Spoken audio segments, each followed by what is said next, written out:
안녕하세요. 김어준입니다. 정부의 탈원전 정책 결정은 공론화위원회를 거칩니다.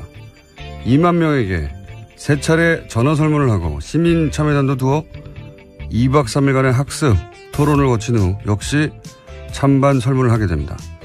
정부 정책을 놓고 이런 전례 없는 실험을 하는 이유는 국가 에너지 정책이 근본적으로 바뀔 수 있기 때문이죠. 이 과정에서 많은 논점이 등장하겠죠. 특히 비용 문제가 가장 먼저 많이 다뤄질 겁니다. 원전의 전기 생산 단가와 재생에너지의 생산 단가가 비교되고 재생에너지의 단가가 몇 년 이내에 얼마나 저렴해질 것인가를 두고 갑론을박이 있을 겁니다. 노무현 정부 시절 전시작전권 환수 문제를 놓고 찬반 양론이 격렬하게 붙은 적이 있습니다. 당시 반대론자의 주장 골자가 그랬습니다. 전시작전권을 우리가 행사하려면 군 전력을 강화해야 해서 로켓 구매에 얼마, 전투기에 얼마, 구축함에 얼마, 잠수함에 얼마가 든다. 그러니까 미군에게 전시작전권을 주는 것이 더 싸게 먹힌다. 이후 보수정권은 전시작전권 전환을 연기하면서 같은 논리를 세웠습니다. 전환을 연기하는 것이 국방비 절감에 도움이 된다. 어떤 나라가 돈을 아낀다고 자기 나라 군대의 지휘권을 다른 나라에 넘기나요?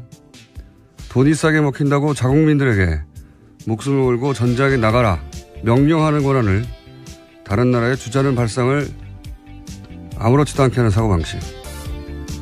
원전에 관한 제대로 된 논의의 출발은 바로 이 천박하고 부끄러운 사고방식부터 넘어서야 가능합니다. 국가 미래가 걸린 일에 돈보다 중요한 거 당연히 있죠. 김어준 생각이었습니다. 시사인의 김은지입니다. 목소리가 월요일 목소리가 아닌데요? 어떤 의미신가요? 목소리가 맑아요. 네. 맑다니 감사합니다. 네. 그래도 크게 맑지는 않습니다. 네, 동의합니다.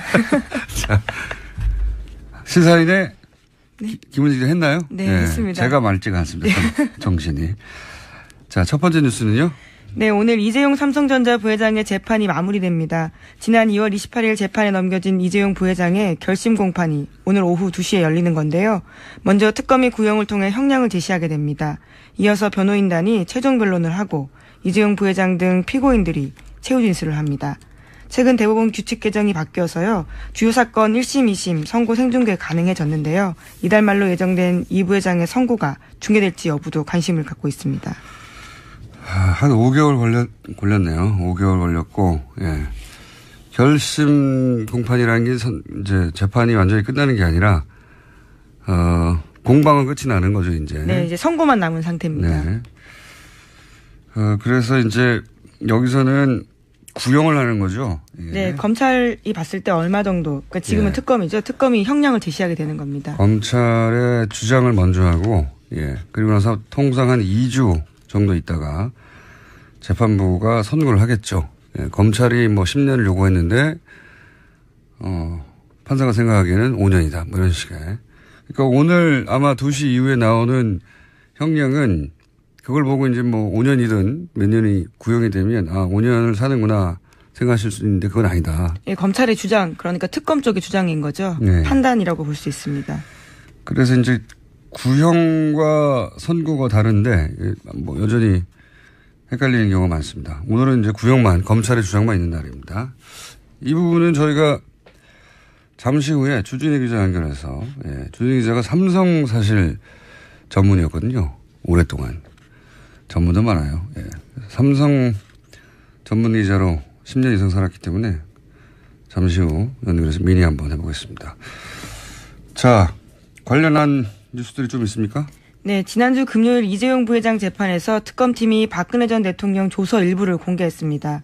검사가 2015년 7월 25일 두 번째 독대에서 이재용 부회장에게 승마협회 운영을 잘못하고 있다고 질책했냐고 박근혜 전 대통령에게 물었자 박 전 대통령 대답은 이렇습니다. 어이가 없다. 내가 어떻게 질책을 하냐라고 답했다라는 건데요. 질책하지 않았다라는 진술을 한 겁니다. 뿐만 아니라 박근혜 전 대통령은 제가 제의해서 삼성이 승마협회를 맡았는데 고맙게 생각해야 하지 않겠냐라고 되묻기도 했다라는 건데요.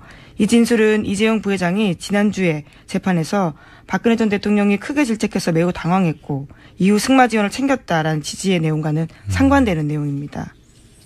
박근혜 전 대통령은 이제 본인이 압박을 가해서 대가를 얻어낸 게 아니고 스포츠 진흥을 위해서 자연스러운 정책적 판단 이런 걸 했다는 말이고 이제 삼성 쪽에서는 대통령의 압박 때문에 돈을 줬기 때문에 뇌물이 아니다.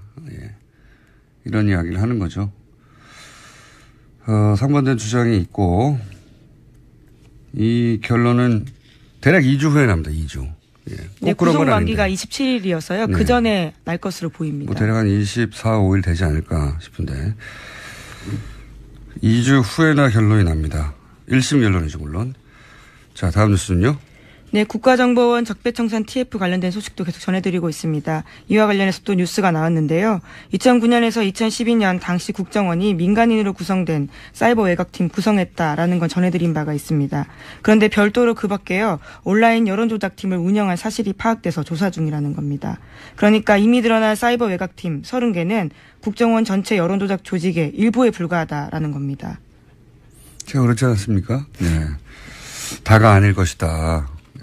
예, 적폐청산 TF에 들어가시는 것도 방법이실 것 같습니다.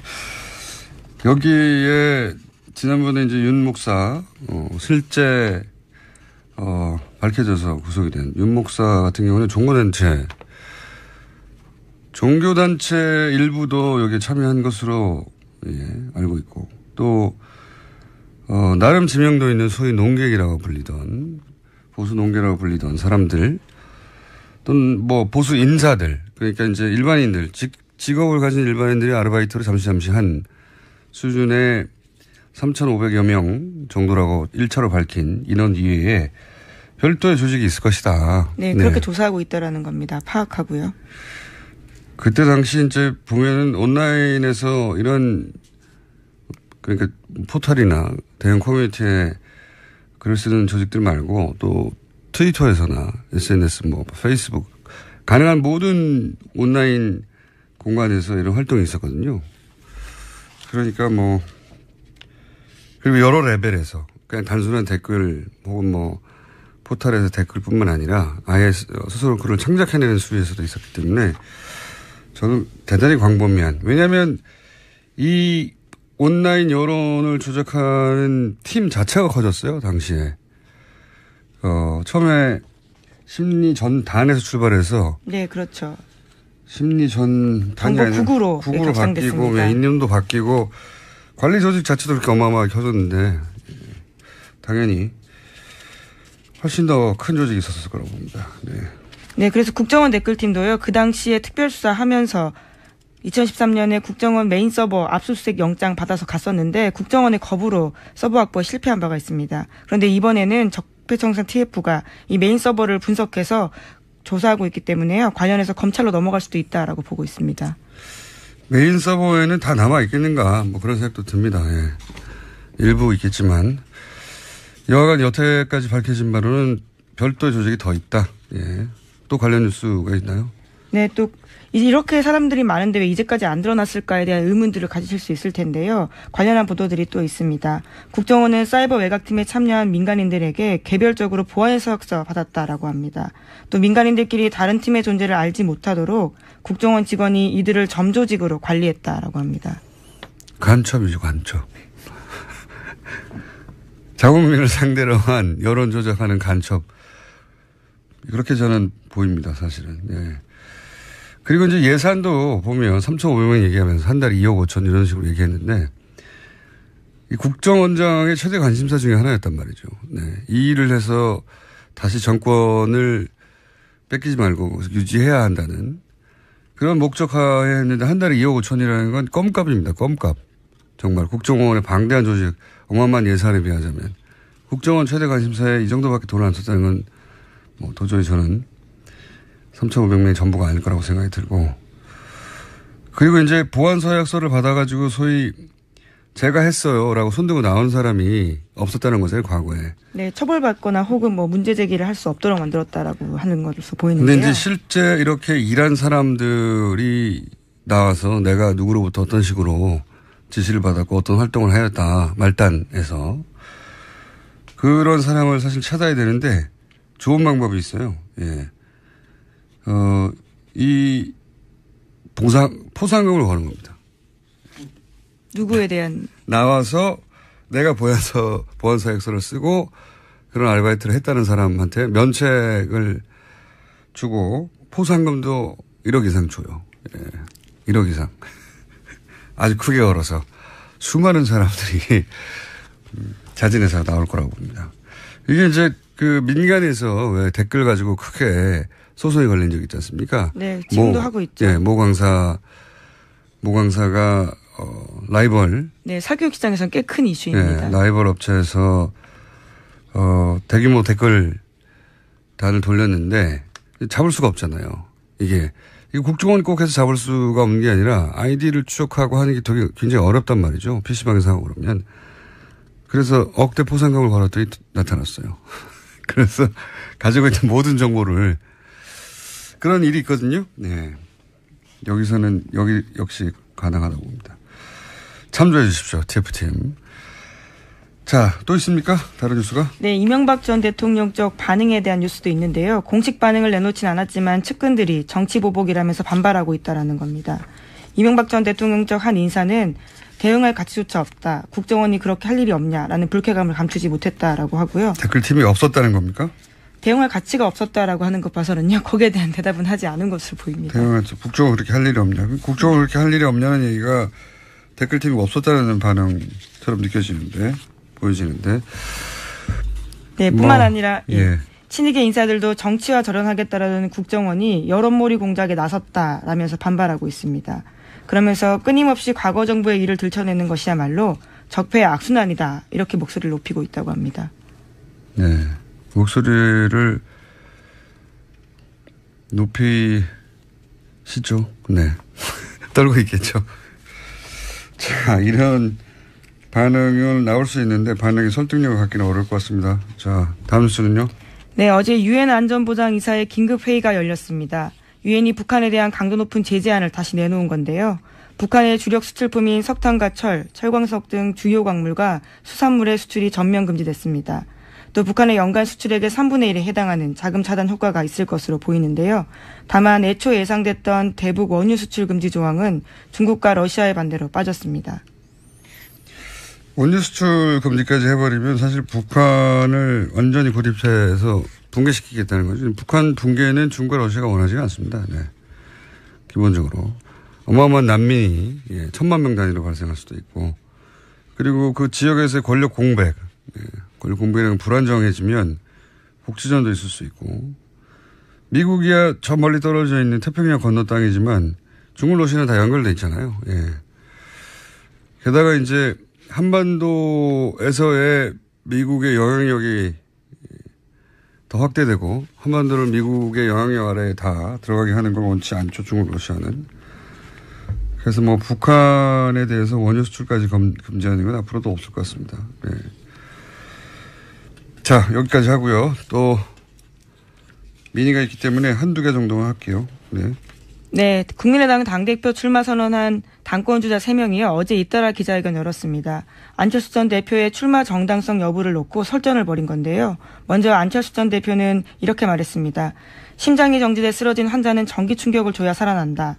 당이 들썩들썩하고 있는데 다시 살아나는 계기가 될 것이다. 라고 이야기했습니다. 또 독배를 마시는 심정으로 출마했다면서 자신은 당과 운명을 같이 하겠다라고도 밝혔는데요. 이에 대해서 천정배 전 대표와 정동영 의원이 비판했습니다. 천정배 전 대표 같은 경우에는요. 누울 자리를 구분하지 못하는 몰상식한 몰염치한 출마다라고 비판을 했습니다. 뿐만 아니라 대선에서 패배한 후보가 다시 들어간다는 것은 구태 중의 구태다라는 이야기도 했습니다. 정동영 의원 같은 경우에는 지난 1년 6개월간 사당하의 그늘에서 지지율 성적표가 5%가 되었다면서 이런 지도력으로 1, 2년 더 당을 이끈다고 하는 것은 소멸로 간다. 이렇게 비판했습니다. 당대표 자리를 놓고 이제 다투는 분들이니까, 이런 이런 반응들이 격하게 오가는 거죠. 예. 전기 충격을 줘야 살아난다. 본인이 전기인 거죠. 뭐 지금의 비유로 보면 그렇습니다. 예. 본인이 전기 장어 정도 되는. 네, 환자는 지금 국민의당을 뜻하는 거고요. 예. 전기맨 선언이네요. 예. 안철수 전 대표 정치인이 다 됐어요. 예. 원래 이제 제가 오랫동안 만나본 정치인들이 다른 직업군과 가장 큰 결정적인 차이점이 뭐냐면 어떤 불리한 상황도 자기 합리화를 한다는 거거든요. 예. 그게 안 되면 정치를 못 해요. 사실은. 굉장히 특별한 정신세계를 가진 분인데 태양이 자기를 중심으로 도는 거거든요. 안철수 대표의 출마는 국민의당 태양은 나를 중심으로 둔다는 선언이죠. 예. 전기맨으로서. 여기까지 하고, 왜냐하면 저희가 또 이상돈 의원을 연결할 거기 때문에. 자, 민의로 준비한 주진우 기자. 아까 얘기한 삼성 관련해서 연결해 보시죠. 삼성 이재용 부회장 5개월간 재판이 오늘 2시에 결심 공판을 끝으로 이제 마무리가 되는 거죠. 삼성과 특검, 네, 오랫동안 취해온 주진우 기자 연결해서 이재용 부회장의 뇌물공여 재판 요약해서 좀 짚어보겠습니다. 주진우 기자. 안녕하십니까. 네. 어색한 주진우 기자 연결됐습니다. 자. 네. 구속만기가 8월 27일이고, 통상 2주 후에 선고가 나오니까 대략 24, 25 선고가 되겠죠? 네. 제가 이제 물어보고 싶은 건 오랜 시간 삼성을 취재해왔는데, 삼성 취재원도 꽤 있는 걸 알아요. 이번 재판 관련해서 삼성이 크게 중간에 당황하거나 한 적이 있습니까? 그런 순간들? 문영표 전 장관이 그 실형을 받았을 때 놀랐고요. 그리고 청와대에서 캐비넷에서 문건이 나왔을 때 놀랐습니다. 근데 가장 크게 놀란 것은 정유라가 법정에 나와서 이재용 부회장에 반하는 진술을 했을 때였습니다. 그때 삼성 측과 그리고 최순실 측에서 불출석 사유서를 내고 그리고 막으려고 사람을 동원하기도 했었거든요. 그런데 정유라가 등장했을 때 삼성은 패닉이었습니다.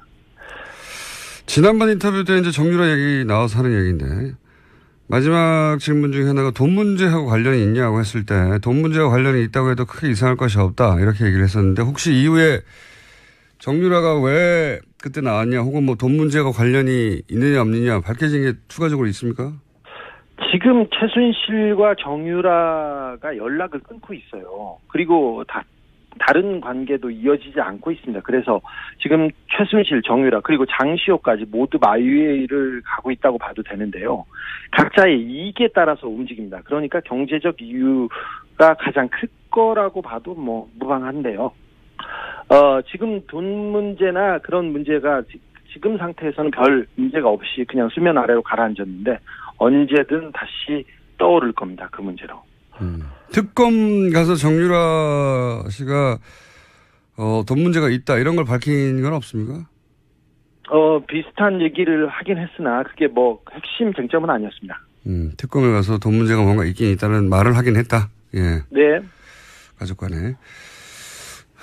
그리고 이 뇌물죄 특히 재벌이 연루된 뇌물죄 경우는 결정적 증거가 과거에도 안 나왔기 때문에 결국 포괄적 뇌물 수수라고 하는 법리가 나왔어요. 예.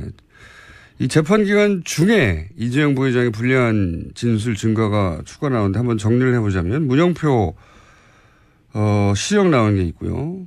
네. 그리고 김종 전 차관의 진술도 있었죠. 대표적 진술이 뭐가 있었죠? 김종 차관이 이런 진술을 했습니다.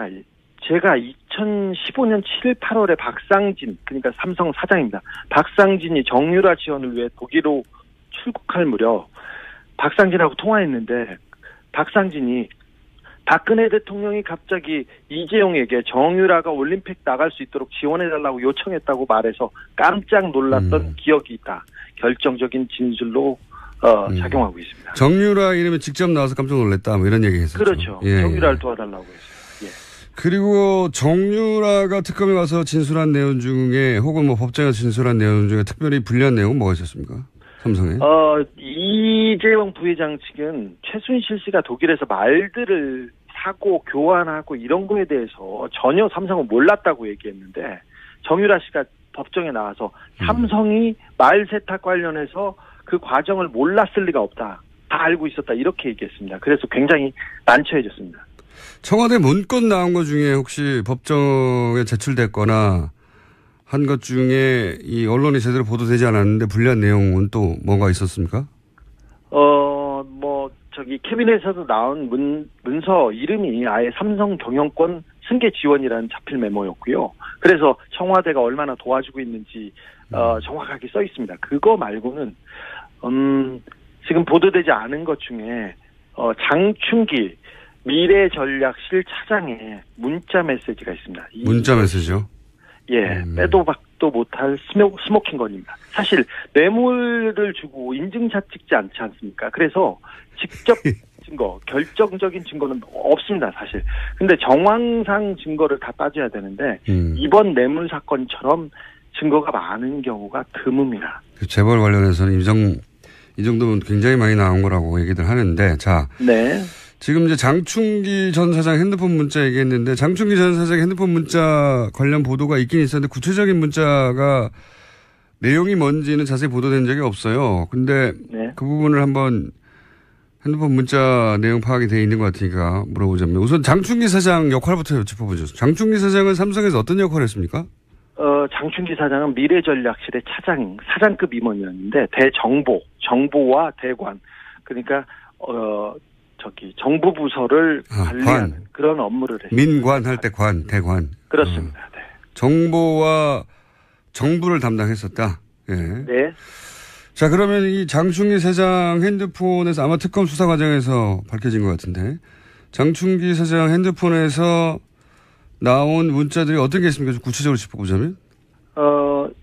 이재용 부회장과 박근혜 대통령의 독대 관련된 내용이 있는데, 청와대 내부자가 이렇게 문자를 보냅니다. 청와대 내부자 누굽니까? 지금 지금 그 내부자는 밝혀지지 않았는데, 비서실 혹은 민정실의 최고위급 인사로 생각됩니다. 이렇게 문자를 보냅니다. 장 선배님, 불쑥 죄송합니다. 오늘 11시 BH 회동 관련해 참고하세요. 그렇게 해서 문자를 쭉 보냅니다. 그리고 다른 분이 아무래도 지금 VIP가 가장 중요한 게 노동개혁이니까 그에 대한 협조를 밝히면 좋아할 것 같습니다. 이렇게 얘기를 하고 대통령 휴가에 대해서 얘기합니다. 사실 2015년 7월 25일에 그 대통령한테 보고된 삼성 말씀 자료가 있는데 그 내용에 이 문자가 다 포함되어 있습니다. 그러니까 이 코치대로 얘기했다고 할 수도 있죠. 그리고 지금 얘기한 거는 청와대 내부의 고위 관계자가 삼성의 장충기 사장한테 대통령 독대를 할 때 요런 점들을 참고해라. 네. 라고 문자를 미리 보내서 코치를 했다는 거죠. 네. 그렇죠. 청와대가. 정확하게 그대로 그래서 그 독대 때 그 내용이 다뤄졌습니다. 그러니까 이 얘기를 할 수 있는 사람들이 몇 명 없는데 민정수석실 고위층 아니면 경제수석실 고위층 아니면 비서실장 이 정도인데 누가 보냈는지는 밝혀지지 않았습니다. 그리고 청와대 내에서 간 문자고 이것은. 예. 네. 그리고 국정원 기조실장. 사실 기조실장은 국정원의 내부 살림을 하고 인사를 총괄하는 2인자라고 볼 수 있는 그런 사람인데 이분이 계속해서 장충기 그러니까 삼성의 정보 보고를 해왔습니다. 어떤 문자를 했습니까? 엘리엇이라는 그 회사가 나와서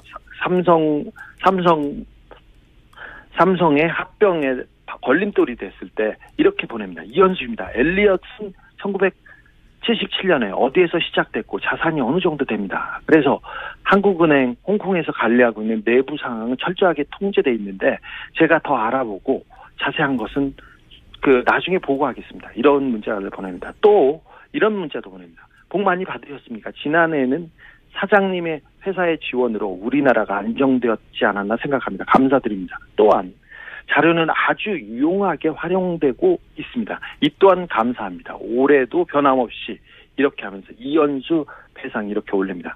그러니까 정보 보고를 받고 있고 국정으로부터 이 국정기조실장이 삼성 사장 미전실 사장에게 정보 보고를 했다는 거죠. 네. 정보 보고를 했고 또 정보를 받아서 그 국정원에서 활용하고 있다는 게 보입니다. 그리고 대법관에 가겠다는 한 후보자가 장 차장한테 이런 문자를 보내기도 합니다. 하창우 대한변협회장이 거품을 누르고 저를 비토하여 2시간 경론을 벌이다가 저와 진보 측 변호사를 패키지로 낙마시키는 걸로 봉합된다고 합니다. 그러면서 자기 상황을 계속해서 보고하는데 대법관이 되려는 사람이 삼성의 눈치를 보고 있는 게 적나라하게 나옵니다. 그러니까 대법관 되려는 사람이 미전실 사장한테 자신의 인사와 관련해가지고 여러 가지 청탁 문자를 보냈다? 네, 그렇습니다. 검찰 예. 그리고 예상치 못하는 거네. 예. 사실 삼성이 검찰 고위직과 법관 고위직 인사를 한다고 알려져 있습니다. 그런데 그런 모습이 그런 상황이 적나라하게 나옵니다. 하나만 더 보겠습니다. 임채진 전 검찰총장 기억하시죠? 예. 네, 이분이 이렇게 문자를 보냅니다. 임채진이네. 그동안 건강하게 잘 지내셨는가? 이번 토요일 미팅 계획대로 예정돼 있지? 그러면서 자기 사위 날더러 꼭 좀 갈 수 있도록 자네에게 부탁해달라고 하네 그려. 그러면서 인사청탁을 합니다. 뭐라고요? 어디를 갈 수 있게 꼭 부탁한다고요? 인도에 한 자리를 원합니다. 해외 근무를 원할 때 원래 원하는데 자기 사회에 인사청탁을 하는데 사위가 어디서 근무했는데요? 삼성에서 근무합니다. 아하. 삼성에서 근무합니다. 그리고 인사청탁을 하거나 청탁을 하는 게 이런 검찰 관에 있는 사람뿐만 아니라 매경도 이렇게 청탁을 하고 보고도 하는데 매경이요? 언론사요? 예. 네, 언론사 간부 매경의 간부가 이렇게 문자를 보냅니다. 존경하시는 실 차장님, 어제 감사했습니다. 면세점 관련해서는 땡땡땡과 상의해서 보고 매경이 어떻게 해야 삼성의 면세점 사업을 도와줄 수 있을지를 구체적으로 알려주셨으면 좋겠다고 합니다. 김땡땡 올림. 매경의 고위 간부입니다. 매경의 고위 간부가 삼성에게 삼성을 위해서 어떻게 기사를 써야 할지를 알려달라고 삼성 미전실 사장한테 문자를 보냈다는 거죠? 네, 그렇습니다. 최근에 대단하네요. 삼성 관련 재판에서 경제신문들 있지 않습니까? 머니투데이를 필두로 경제신문들이 다 나서서 재판이 불안하다. 이거 증거도 없다. 그러면서 계속해서 보도를 하고 여론조성을 합니다. 예. 그걸 가지고 계속해서 법원을 압박하고 있는데 이게 다 이런 네트워크 때문에 그렇습니다. 그렇다고 추정됩니다. 예. 네네. 청와대에서 장충기 사장한테 민정수석실, 비서실장 모든 인사를 관여하는데 내부에서 그 인사 정보를 계속해서 보고하고 있었습니다. 삼성이 이 정도입니다. 그러면 삼성에서 이제 최순실의 존재를 몰랐다고 이제 주장하고 있지 않습니까? 그 영향력을 처음에 몰랐다가 나중에 알았다 하는데 이 정도 영향력, 정보력이면 이 주장은 말이 안 되지 않나요? 몰랐다고 하는 건 말이 안 되죠. 사실 한화 김승현 회장의 아들이 특검에 나왔었죠. 그때 폭행 사건으로 구속되어 있었어요. 근데 김승현 회장의 아들은 승마 선수였고 정유라와 함께 금메달을 따기도 했죠. 아시안 게임에서. 그 사람이 아들이 특검에 불려와가지고 초밥이 먹고 싶다고 해서 초밥을 한 개 사줬습니다. 그러니까 그걸 먹고 최순실이 실세라는 것은 당시에 말똥 치우는 파키스탄 노동자들도 다 한다 이런 얘기도 했어요. 그러니까 말 타는 사람은 삼성을 몰랐을 수도 없죠. 그랬는데 미전실이 우리나라 정보를 파악해서 주물럭주물럭합니다. 청와대 정보나 국정원 정보보다 삼성 정보가 더 정확하다는 얘기가 세간에 있지 않습니까? 그래서 이런 얘기가 나오는 건데 미전실 사장의 영향 얘기 이 정도입니다. 그래서 우리 사회를 이렇게 주무르고 있습니다. 그래서 다 알고 있었어요. 사실 그리고 독일 프랑크푸르트에 삼성 유럽 본부가 있는데 거기에 있는 삼성 양혜경 사장이라는 분이 최순실의 뒤를 오래전부터 봐줬다고 여러 차례 증언이 나오고 있습니다. 그래서 삼성이 먼저 최순실의 존재를 알고 승마협회를 접수해서 이 최순실 뒤를 지원해야 된다. 최순실을 독점해야 된다. 하면서 먼저 움직였다고 보는 게 지금 상황에서는 훨씬 더 자연스럽다고 봅니다. 최순실을 독점해야 한다. 예. 혹시 이 특검은 이제 이런 문자나 지금 뭐 공개한 문자 몇 개 있지만 공개하지 않은 문자나 또는 여러 가지 정보가 더 많이 있을 텐데 특검이 수사를 하고 나서 이 삼성과 이재용 부회장에 대해서 뭐라고 표현합니까? 지금 뭐 최순실을 독점한다고 이야기하길래 내가 묻는 건데 네네. 특검을 법적인 걸 묻는 게 아니라 수사를 하면서 받은 인상 뭐 이런 게 있을 거 아닙니까? 네. 특검 검사들하고 특별히 최순실과 정유라를 취재했던 검사들 사이에 이런 얘기가 있어요. 특검 초기에는 박근혜가 대통령인 줄 알았는데 최순실이 대통령이었다 이렇게 생각했다. 그런데 막판에 삼성 수사를 해봤더니 우리나라의 대통령은 이재용이었고 장충기가 비서실장이었다 이렇게 얘기합니다. 그런 정도로 비유한다. 네. 삼성 뇌물 공여 사건에 관해서는 그렇다는 얘기겠죠. 네, 그렇습니다. 그러니까 삼성이 국가 권력과 대등하게 딜을 했다 이렇게 파악하나 보죠? 그렇죠. 사실상 삼성이 국가를 지배하고 있었고요. 우리 전체 사회를 주물렀다. 청와대도 국정원도 삼성 아래에 있었고, 아래에 있거나 대등했고, 그 다음에 검찰과 법원에서 삼성한테 인사청탁을 합니다. 그냥 언론은 그냥 애완견 수준이었고요. 그걸 보면 우리나라가 삼성공화국이었구나. 알겠습니다. 네. 생각했다고. 삼성을 오래 취재하다 보니 인터뷰하면 점점 감정이 올라오는 것 같은데. 마지막 질문인데. 아니라 삼성을 제가 좀 정확하게 알고 있어요. 다른 사람에 비해. 특검. 알잖아요. 마지막 질문인데 특검이 몇 년 구형할 것 같아요? 네 얘기를 한번 해보죠. 오늘 구형할 것 같은데 어제 밤까지도 경론을 벌이면서 회의를 했습니다. 사실 이재용 부회장한테 적용된 혐의 중에 가장 핵심은 뇌물공여인데 뇌물공여는 법정형이 5년형 이하예요. 그러니까 큰 범죄는 아닙니다. 이재용 부회장이 다른 죄보다 말이죠. 그런데 가장 무거운 것은 재산을 국외로 도피한 혐의인데 50억 이상을 도피했으면 10년 이상 징역이 나와야 됩니다. 무기징역까지 선고할 수 있고요. 그다음에 횡령죄도 지금 가볍지 않은데 50억 이상이기 때문에 무기 또는 5년 이상의 징역이 나와야 됩니다. 이 밖에 이재용 부회장이 국회에서 위증했죠. 1년 이상 징역입니다.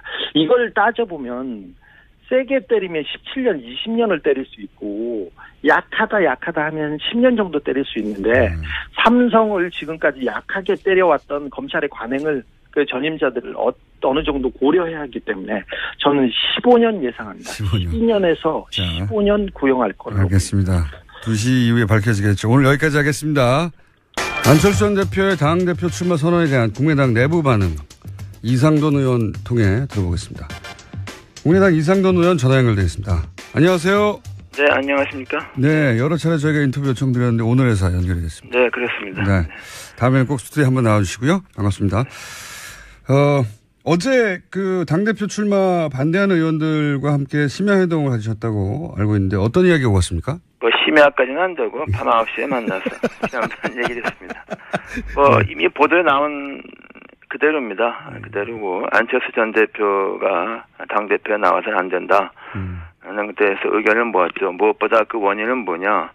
이번 전당대회는 임시 전당대회다 말이죠. 박지원 의원이 대표직을 내놨죠. 대선 패배 책임을 지고 그래서 하는 것인데 대선 패배에 대한 책임을 볼 것 같으면 박지원 전 대표보다 10배, 100배나 많은 안철수 전 대표가 대표직 나오겠다는 것은 이건 어불성설이다.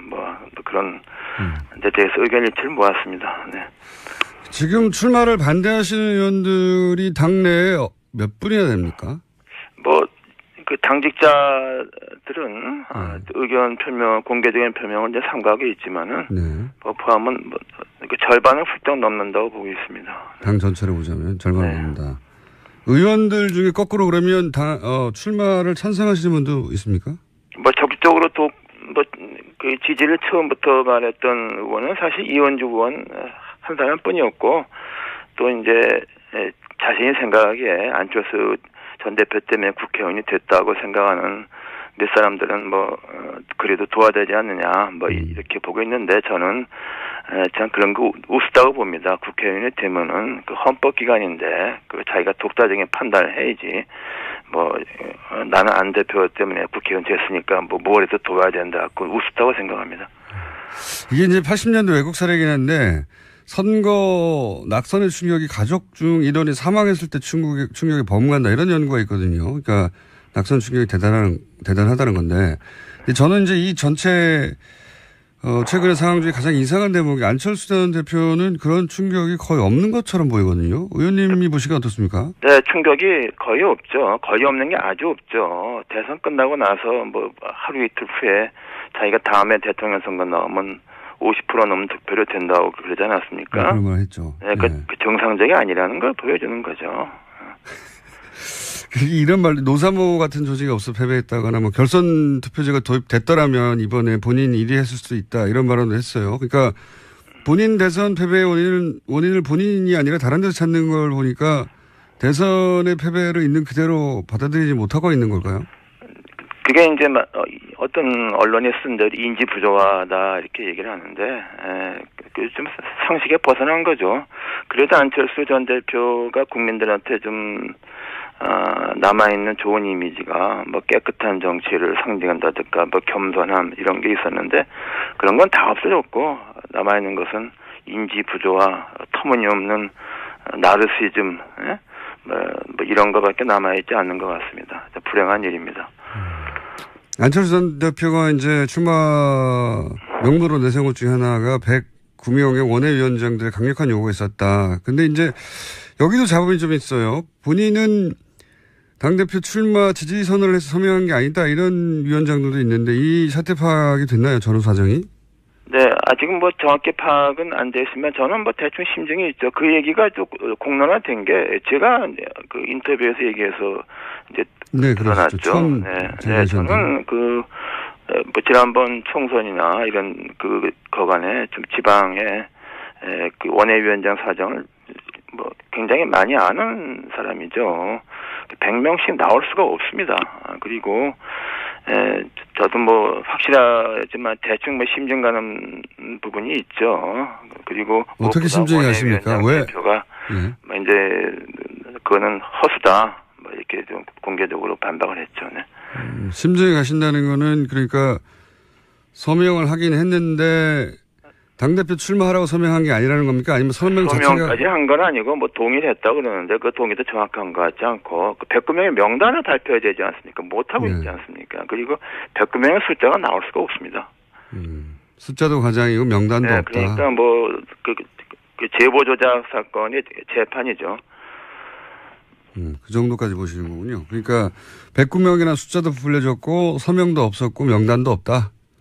명단을 발표하지 못하고 있지 않습니까? 뭐 정치하는 사람이 자기 이름을 들었냐고 의견을 내죠. 네. 그렇죠. 원외위원장 되면 정도. 네, 원외위원장도 정치인 아닙니까? 네. 그렇죠. 국회의원이 되려고 하는 분들인데요. 그렇죠.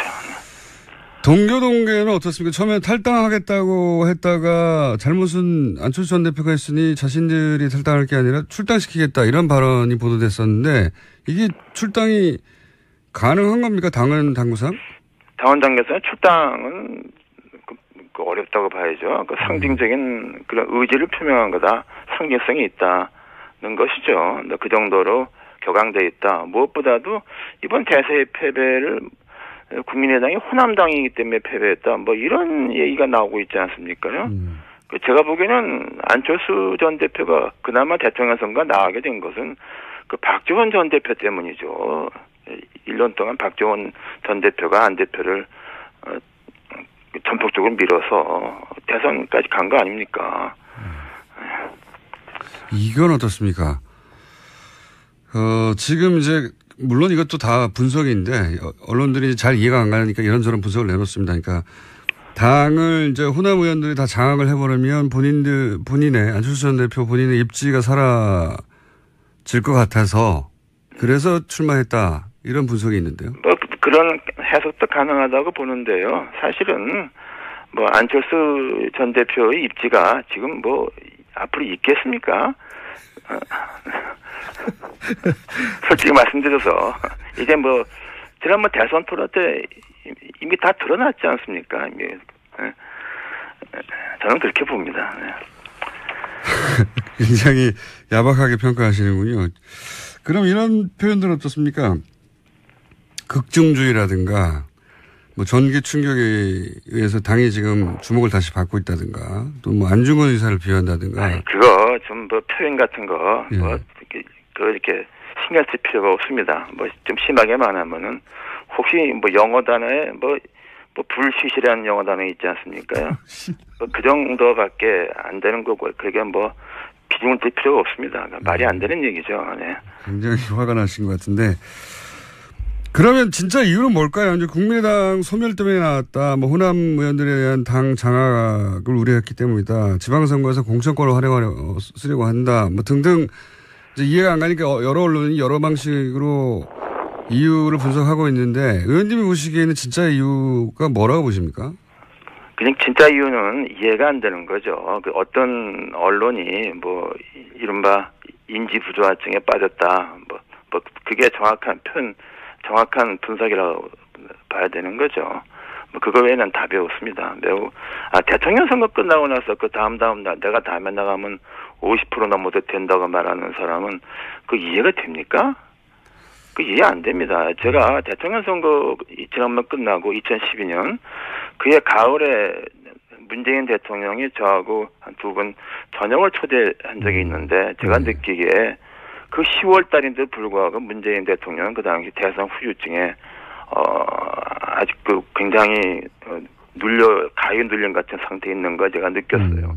그게 정상입니다. 그렇죠. 그런 과정을 거쳐야 다음에 정치적으로 재개하는 거죠. 그렇긴 한데 보통 뭐 통상 큰 선거에서 지고 나면 뭐 지지자들은 울고 당사자들은 미안해하고 그러면서 한 1, 2년 정치활동하지 않다가 네, 스스로 그게 정상이죠. 네, 패배 원인을 곱씹고 뭐 그런 게 통상인데 대선 직후부터 노사모 조직을 찾고 그런 게 이상하긴 했습니다만 그게 쭉 이어지는 것 같기도 합니다. 지금 상황에서 그런데 출마는 말릴 수 없을 것 같은데 출마하게 되면 결국 그래도 안철수 전 대표가 직전에 대선 후보였고 하니까 당선될 가능성이 높지 않겠습니까? 아니, 그거는 일단은 그 정동영 의원과 천정배 의원의 거취를 봐야 된다고 봅니다. 참고 삼아서 저는 뭐 정동영 의원이나 그 천정배 의원이 당대표 되는 거를 뭐 반대하는 것도 아니지만 지지하는 것도 아닙니다. 다만 문제는 당이 이렇게 한 사람의 일종의 나르시즘에 흔들려서는 이게 안 돼, 공당이 아니다. 이런 생각이고요. 그래서 일단은 그 정동영 의원과 천정배 의원이 오늘 내일 며칠 동안에 그 두 사람의 결심을 일단 봐야 됩니다. 그건 누가 말할 수 없고 본인의 결심이죠. 과연 단일화 나갈 것인가, 단일화를 말씀하시는 무산시킬 것인가, 단일화할 것인가, 뭐 이걸 저간 그 두 사람의 결심을 봐야 됩니다. 네. 그 말씀은 그러면 두 분 중에 한 사람으로 단일화되면 안철수 전 대표하고 대결 구도가 섰을 때 그 단일화된 혹은 뭐 남은 한 사람을 지지 선언할 수도 있다 이런 말씀이시네요? 아니 저는 뭐 지지 선언 저 개인은 뭐 지지 선언을 떠나서 전 기본적으로 당이 이렇게 해서는 안 된다. 헌법기관이 국회의원 헌법기관인데 40명이 있는 그 집단이 이런 게 도대체 이게 상식에 어긋나는 일이죠.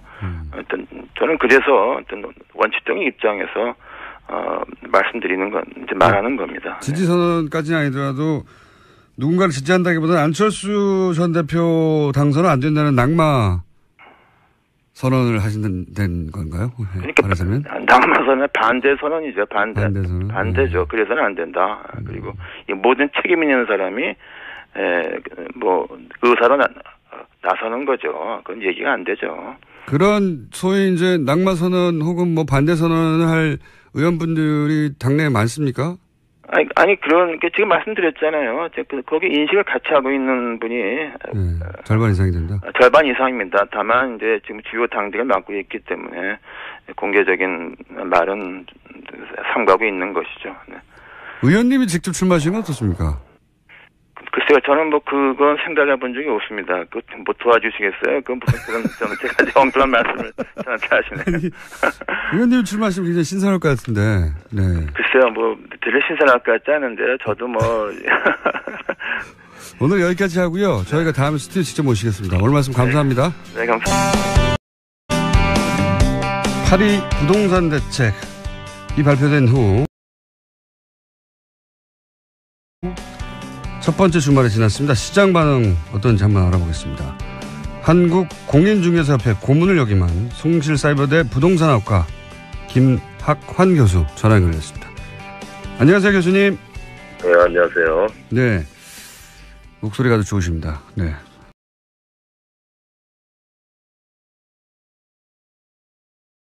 이 대책 내용이 상당히 강하다라고 하는 언론 보도들이 있는데 우선 주요 내용이 뭔지 그리고 얼마나 강력한지 한번 여쭤보겠습니다. 우선 주요 내용이 뭡니까? 우선 뭐 세제, 금융, 청약제도, 또 주택 공급, 불법행위, 단속 등을 아주 망라한 이런 이제 종합 대책이라고 볼 수 있는데요. 말씀하신 대로 그 대책 내용이 이제 상당히 강력합니다. 서울 전 지역하고 경기 과천 또 세종시를 투기 과열지구로 지정했고요. 강남 4구 등 서울 11개 구를 투기 지역으로 묶었습니다. 또 거기다가 다주택자에 대한 양도소득세하고 금융 규제를 강화했고요.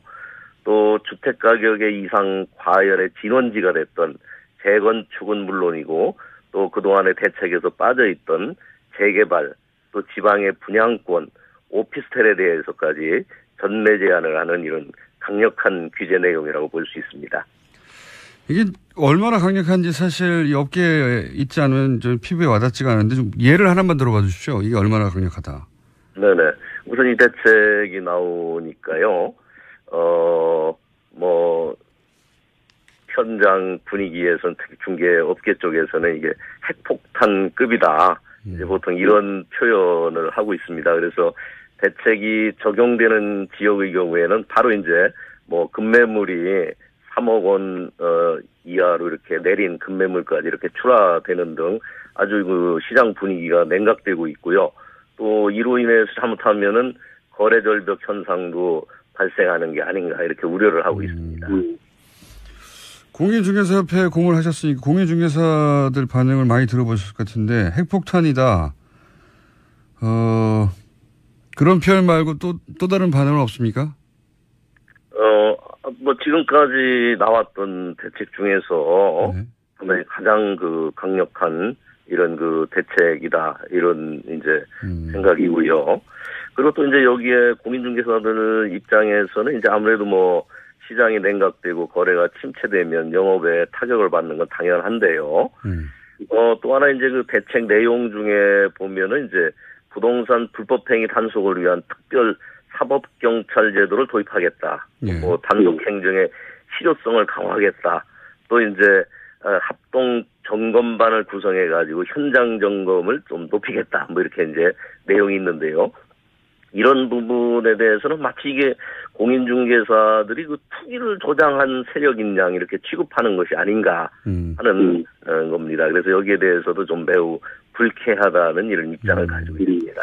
중개업자들이 그런 반응을 보인다는 건 물론 뭐 중개업자들은 먹고 사는 문제니까 본인들이 먹고 사는 문제에 타격이 오니까 이제 불만이 많을 수 있는데 그렇다면 이 정책이 제대로 된 방향으로 가는 거다 이렇게 일반인들 입장에서 보면 됩니까? 어떻습니까? 그렇습니다. 물론 이제 공인중개사들 입장하고 이제 또 정부의 또 입장하고는 이제 다를 수가 있는 거고요. 그런데 어쨌든 간에 지금 박근혜 정부에서는 그 부동산에 대한 계속적인 규제 완화로 인해 가지고 주택 가격이 이렇게 상승했고요. 또 가계대출이 증가했죠. 그래서 이제 좀 후반에는 원래 처음에 규제 완화 및 부양 쪽이었다가 이제 관리 쪽으로 좀 방향이 이렇게 전환되기는 했는데요. 그럼에도 불구하고 박 정부에서도 이제 11.3 대책을 내놨는데도 불구하고 주택 시장이 이제 계속 과열 양상을 빚었습니다. 사실은 이거 어떤 정권이 변경되는 차원에서 달리 취급할 문제가 아니고 좀 주택 시장을 안정화시켜야 된다는 측면에서는 좀 불가피한 측면이 있는 이런 대책이라고 이렇게 볼 수가 있는 거거든요. 그러면 교수님은 이 대책 이 정책 발표로 부동산 시장이 소위 안정될까요? 안정된다는 게 이제 집값이 좀 잡히고 그렇죠. 그리고 이제 불필요하게 투기 목적으로 주택을 많이 소유하고 있는 사람들이 매물을 내놓고 뭐 이렇게 돼야 되는 건데 네네네. 전망은 어떻습니까? 이제 아무래도 뭐 이번 대책에서 이제 정부도 밝혔듯이요. 이제 집을 거주 공간이 아니라서 이제 어떤 투기 수단으로 전락시키는 일은 용납하지 않겠다 하는 이런 이제 의지를 강력하게 표명한 건데요. 여기에 이제 호응해가지고 금융기관에서도 또 다주택자들에 대한 대출 제한 등의 조치를 취해가지고 이제 정부 정책에 호응하고 있지 않습니까? 네. 이렇게 되면 이제 아무래도 뭐 대출 받아가지고 단기적으로 이제 분양권 투자를 했다라든지 또 갭 투자를 했다라든지 이런 사람들이 좀 어려움을 겪을 거고요. 또 다주택자들의 급매물이 이제 출회될 수밖에 없고요. 또 재건축 시장의 과열도 어느 정도는 진정될 것으로 봅니다. 따라서 이렇게 되면 이제 주택시장 전반적으로 이제 주택가격 하락 요인으로 작용하게 될 거고요. 결국은 주택시장이 이제 안정화될 것으로 저는 전망하고 있습니다. 그러니까 이제 그 업계나 시장에서 불만을 가진 거하고는 또 별개로 정부 정책이 국민 일반을 위해서는 성공하는 방향으로 정책 방향이 잘 잡혔다. 이렇게 이제 일단 평가를 하시는 거군요. 예. 네네. 그런데 보면 과거 정권에도 그랬는데, 네. 항상 정부 정책이 나오면 잠시 이제 숨을 고르고 관망하다가 결국은 업자들이 혹은 뭐 시장이 정부 정책을 이기는 경우가 많았지 않습니까? 살 길을 차단해서. 네. 이번에는 그런 틈이, 예. 네. 물론 뭐 그동안에 보면 이제 많은 사실은 냉탕과 온탕의 부동산 대책이 있었죠. 여러 번. 그래서 이제 그것 때문에 사실 이제 어떤 정도 학습 효과가 된 것도 사실입니다. 그래서 이제 이번에도 역시 뭐냐면은, 좀 버티면. 그러니까요. 앞으로 이제 또 정권이 바뀌게 되면은 부동산 정책도 이제 달라지지 않을까. 이렇게 이제 많이들 생각을 할 겁니다. 5년간 안 팔면 되는 거 아니냐, 뭐 이런 식의. 그렇죠. 버티면. 예. 그런데 사실은 아까도 말씀드렸듯이 이번 그 부동산 규제는 어떻게 보면은 정권 교체 여부에 따라서 방치될 그런 차원의 문제는 저는 아니라고 봅니다. 왜냐하면 가계부채가 1,400조에 육박하는 심각한 수준이고요. 또 이제 재건축 등으로 인해서 정말 주택가격이 급등해가지고 어떻게 보면 주택시장이 좀 비정상적으로 과열됐다고 볼 수가 있습니다. 따라서 그 정상적인 정부라고 하면은 규제를 할 수밖에 없는 상황으로 악화된 게 아닌가 저는 이렇게 생각이 되고요. 또 이제 전국의 그 주택 평균 매매 가격을 보면은 1년 전에 2억 4,600만 원 수준인데요. 2억 5,100만 원으로 또 서울 같은 경우는 4억 6,900에서 4억 8,100만 원이 됐습니다. 이렇게 되면 정말 서민들 입장에서는 내 집 마련하기가 어렵거든요. 그렇죠. 물론 이제 그동안에 주택 공급을 많이 확대를 했는데요. 그러나 보급률이 100%를 넘지만은 실제 그 자가 보유율이나 점유율을 보면은 60% 수준에 불과하거든요. 그래서 이런 상황이 지속된다고 한다면 아마 다음 정부에서도 저는 부동산 정책의 어떤 그 규제라는 방향을 이게 크게 전환하는 것은 좀 쉽지 않을 것으로 저는 생각합니다. 그러니까 집은 이미 사실 충분하거든요. 한 가구당 전 국민이 집 한 채씩 갖출 수 있는 집이 보급률로는 그렇죠. 예, 네. 공급이 됐는데도 불구하고 절반 가까이 있는 집이 없는 거 아니겠습니까? 네. 그렇습니다. 이 상황을 바꾸려고 하는 건데 이런 건 어떻습니까? 그 뭐 분당, 일산 이런 지역처럼 이번에 지정 안 된 지역 그 지역이 오히려 가격이 올라가 가지고 결국은 뭐 또 이 정책이 실패로 연기가 되는 게 아니냐 이런 이야기도 있는데요. 네. 물론 이제 일시적으로는 뭐 대책에 적용을 받지 않는 지역에는 이제 풍선 효과가 보통 나타날 수 있거든요. 그래서 이번에도 보면 그 일부 비적용 대상 지역에 주택 청약 경쟁률이 치솟기도 했습니다. 네네. 근데 사실은 이번에 정부가 발표한 건 어떤 부동산 정책의 큰 흐름이거든요. 또 이제 이로 인해서 만약에 그 수도권의 주택 시장이 위축되게 되면 아무래도 지방 등도 영향을 이렇게 받게 될 거고요. 그리고 또 시장을 이제 지금 잘 모니터링을 하고 있기 때문에 만약에 조금 이상 징후가 되면은 투기 과열 지구나 조정 대상 지역 등을 이렇게 확대해서 핀셋 규제를 할 수 있거든요. 그래서 그런 틀에서 보게 되면은 저는 풍선 효과로 인한 부작용은 그렇게 크지 않을 것으로 생각합니다. 이 정부의 정책 자체가 지금 말씀하신 방향으로 일관되기 때문에 다른 지역이 혹시 그런 증상을 보이면 바로 또 규제가 들어갈 것이다. 그렇습니다. 네. 그렇군요. 그러면 지금 교수님이 보시기에 1가구 다 주택자다. 그러면 5년을 버틴다는 생각을 할 게 아니라 내년 4월까지는 유예기간을 뒀으니 하루라도 빨리 팔아야 된다 이렇게 보십니까? 아무래도 저는 좀 양도소득세 부담이라든지요. 또 이제 경우에 따라서 이제 또 뭐 보유세도 강화될 소지도 가능성은 있기 때문에 이런 점을 고려한다면은 오히려 기회를 줄 때에 좀 다주택자 특히 어떤 자기 자금에 의하지 않고 대출을 받은 이런 경우에 있어서는 처분을 하는 것도 하나의 그 어떤 바람직한 방향이 아닐까 생각합니다.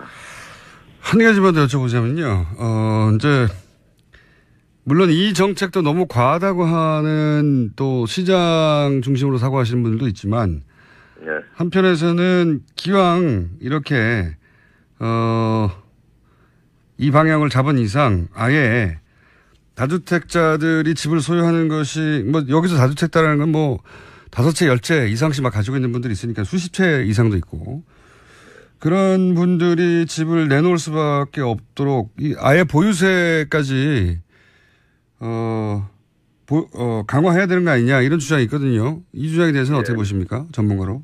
이게 이제 보유세라는 건 사실은 이제 어떤 양도 등에 의해서 이제 이익이 실현됐는지, 또 이제 그게 좀 어떤 투기적인 일종의 그 보유인지, 이런 거를 사실은 구별을 안 하고서 보유하고 있다는 자체에 대해서 과세를 하는 거거든요. 근데 이게 보유세의 일종인 이제 그 종부세 같은 경우에. 심했죠. 과세 대상을 만약에 확대하게 되면은 잘못하면 진짜 하우스 푸어 등의 문제가 발생할 수도 있어요. 그래가지고 이게 좀 조세 저항이 심하게 되거든요. 그래서 이런 어떤 좀 보유세 카드라든가 이런 거는 좀 신중하게 검토가 돼야 되고요. 그리고 또 이번 대책이 이제 상당히 좀 종합적인 대책이고 강력한 것이기 때문에 좀 시장 상황을 좀 지켜보고서 만약에 이 대책으로 인해서 정책 효과가 뭐 충분히 난다면 더 강력한 카드까지 이렇게 한꺼번에 꺼내들 필요는 없지 않나 이런 생각입니다. 교수님 말씀은 이 정도 정책을 효과가 나면 보유세까지 갈 필요가 없고 거꾸로 얘기하면 이 정도 정책으로도 또다시 시장이 한동안 눈치를 보다가 과열되면 보유세도 고려할 수 있겠군요. 그렇습니다. 네네. 네. 한 가지만 더 여쭤볼게요. 마지막으로. 실소유자들이 이 정책으로 인해서 불이익을 당하거나 어려움을 겪을 수는 없을까요? 아무래도 실소유자 입장에서 이제 DTI, LTI 뭐 이런 기재에 의해서 조금 대출을 받아가지고 자기 자금이 이제 충분하지 않아가지고 내 집을 마련해야 되는 입장에서는 이제 좀 어려움을 겪을 수가 있고요. 그리고 또 이제 이번 대책에 보게 되면은 이제 1가구, 1주택자에 대한 양도세 비과세 요건 같은 것도. 2년 이상으로 바뀌었죠. 보유에서 이제 거주로 이렇게 바뀌었거든요. 이거는 어떻게 보면 좀 요번에 실수요 보호와 단기 투기 수요 억제를 한다라는 이런 그 대책하고 좀 안 맞는 것 같은 이런 생각입니다. 사실 그 보유를 안 하는, 하고 있으면서 거주를 안 하는 게 이제 여러 가지 사유가 있는 거거든요. 그렇죠. 한 가지 사유만은 아니죠. 건강, 뭐 자녀교육 문제 이제 이런 여러 가지가 있는 건데 이걸 갑자기 이렇게 그 보유에서 거주로다가 바꾸게 된다고 한다면 이게, 거기에 해당하는 사람들은 상당히 당황스러운 거고요. 그리고 또 이게 비과세 요건을, 이렇게 바로 그냥 거주를 안 하고 보유만 하면은 양도세를 몇 % 이렇게 하겠다는 게 아니고 아예 그냥 all or nothing 이런 식으로 가게 되는 거는 이거는 조금 저는 문제가 있다고 봅니다. 그렇군요. 정책의 파인 튜닝이 좀 필요하다. 그런 부분은 실수요자를 위해서는. 알겠습니다. 오늘 여기까지 듣고요. 좀 다른 이야기들, 실소유자들의 아주 구체적인 이야기는 저희가 한 번 더 시간을 마련해 보겠습니다. 전체 정책을 오늘 좀 훑어봤습니다. 오늘 말씀 감사합니다. 네. 지금까지 한국공인중개사협회 고문여기만 네, 안녕하십니까. 몇 가지 추가적으로 폭로된 내용이 있는데 우선 경계병을 농사병으로 썼다 이 내용이 어떤 겁니까? 네, 장군들은 신변보가 원칙이지 않습니까? 네. 뭐 주요 암살할 수 있는 어떤 그런 타겟이 될 수 있기 때문에 공간을 또 부대 안에 두는 것이고요. 네. 그것을 또 경계병들이 경계를 하게 되어 있습니다. 네. 그런데 본인의 임무인 경계병 임무를 시키지 않고 이 사람들은 이제 농사병으로 부린 거죠. 텃밭에서 이제 애호박이나 가지, 오이, 감자, 토마토 이런 것들 작물을 재배하게 하고 예. 온실에서는 쌈, 채소 이런 것들을 재배하게 했거든요. 그래서 매일 새벽 5시에 기상을 해서 텃밭에 나가서 사령관 부부가 먹을 만큼의 작물을 수확해서 공관병들에게 전달하는 업무를 했고요. 또 오리와 닭 등을 이제 키우면서 거기서 나오는 신선한 계란들을 이제 공급해주는 역할을 했습니다. 이런 행위 자체가 거의 안보와 안전에 구멍을 내는 셀프 이적 행위다 이렇게 볼 수 있죠. 그러니까 총을 들고 경계를 서야 될 병사들 텃밭에서 농사하는 데로 부렸다. 박찬주 육군대장이 부부가 네. 그런 얘기군요. 재밌네요. 그리고 병들에게 전자팔찌를 채웠다고 하는데 이건 어떤 내용입니까? 전자팔찌가 이렇게 이제 공간 자체가 좀 넓으니까요. 네. 2층 또 양호로 되어 있고 하니까 자기들이 소리 질러 부르는 게 귀찮으니까 이제 우리 식당에 가면 이렇게 테이블 위에 있는 벨 있지 않습니까? 그걸 이제 누르면 손목에 진동하고 소리가 나는 겁니다. 공간병 손목에 채워서.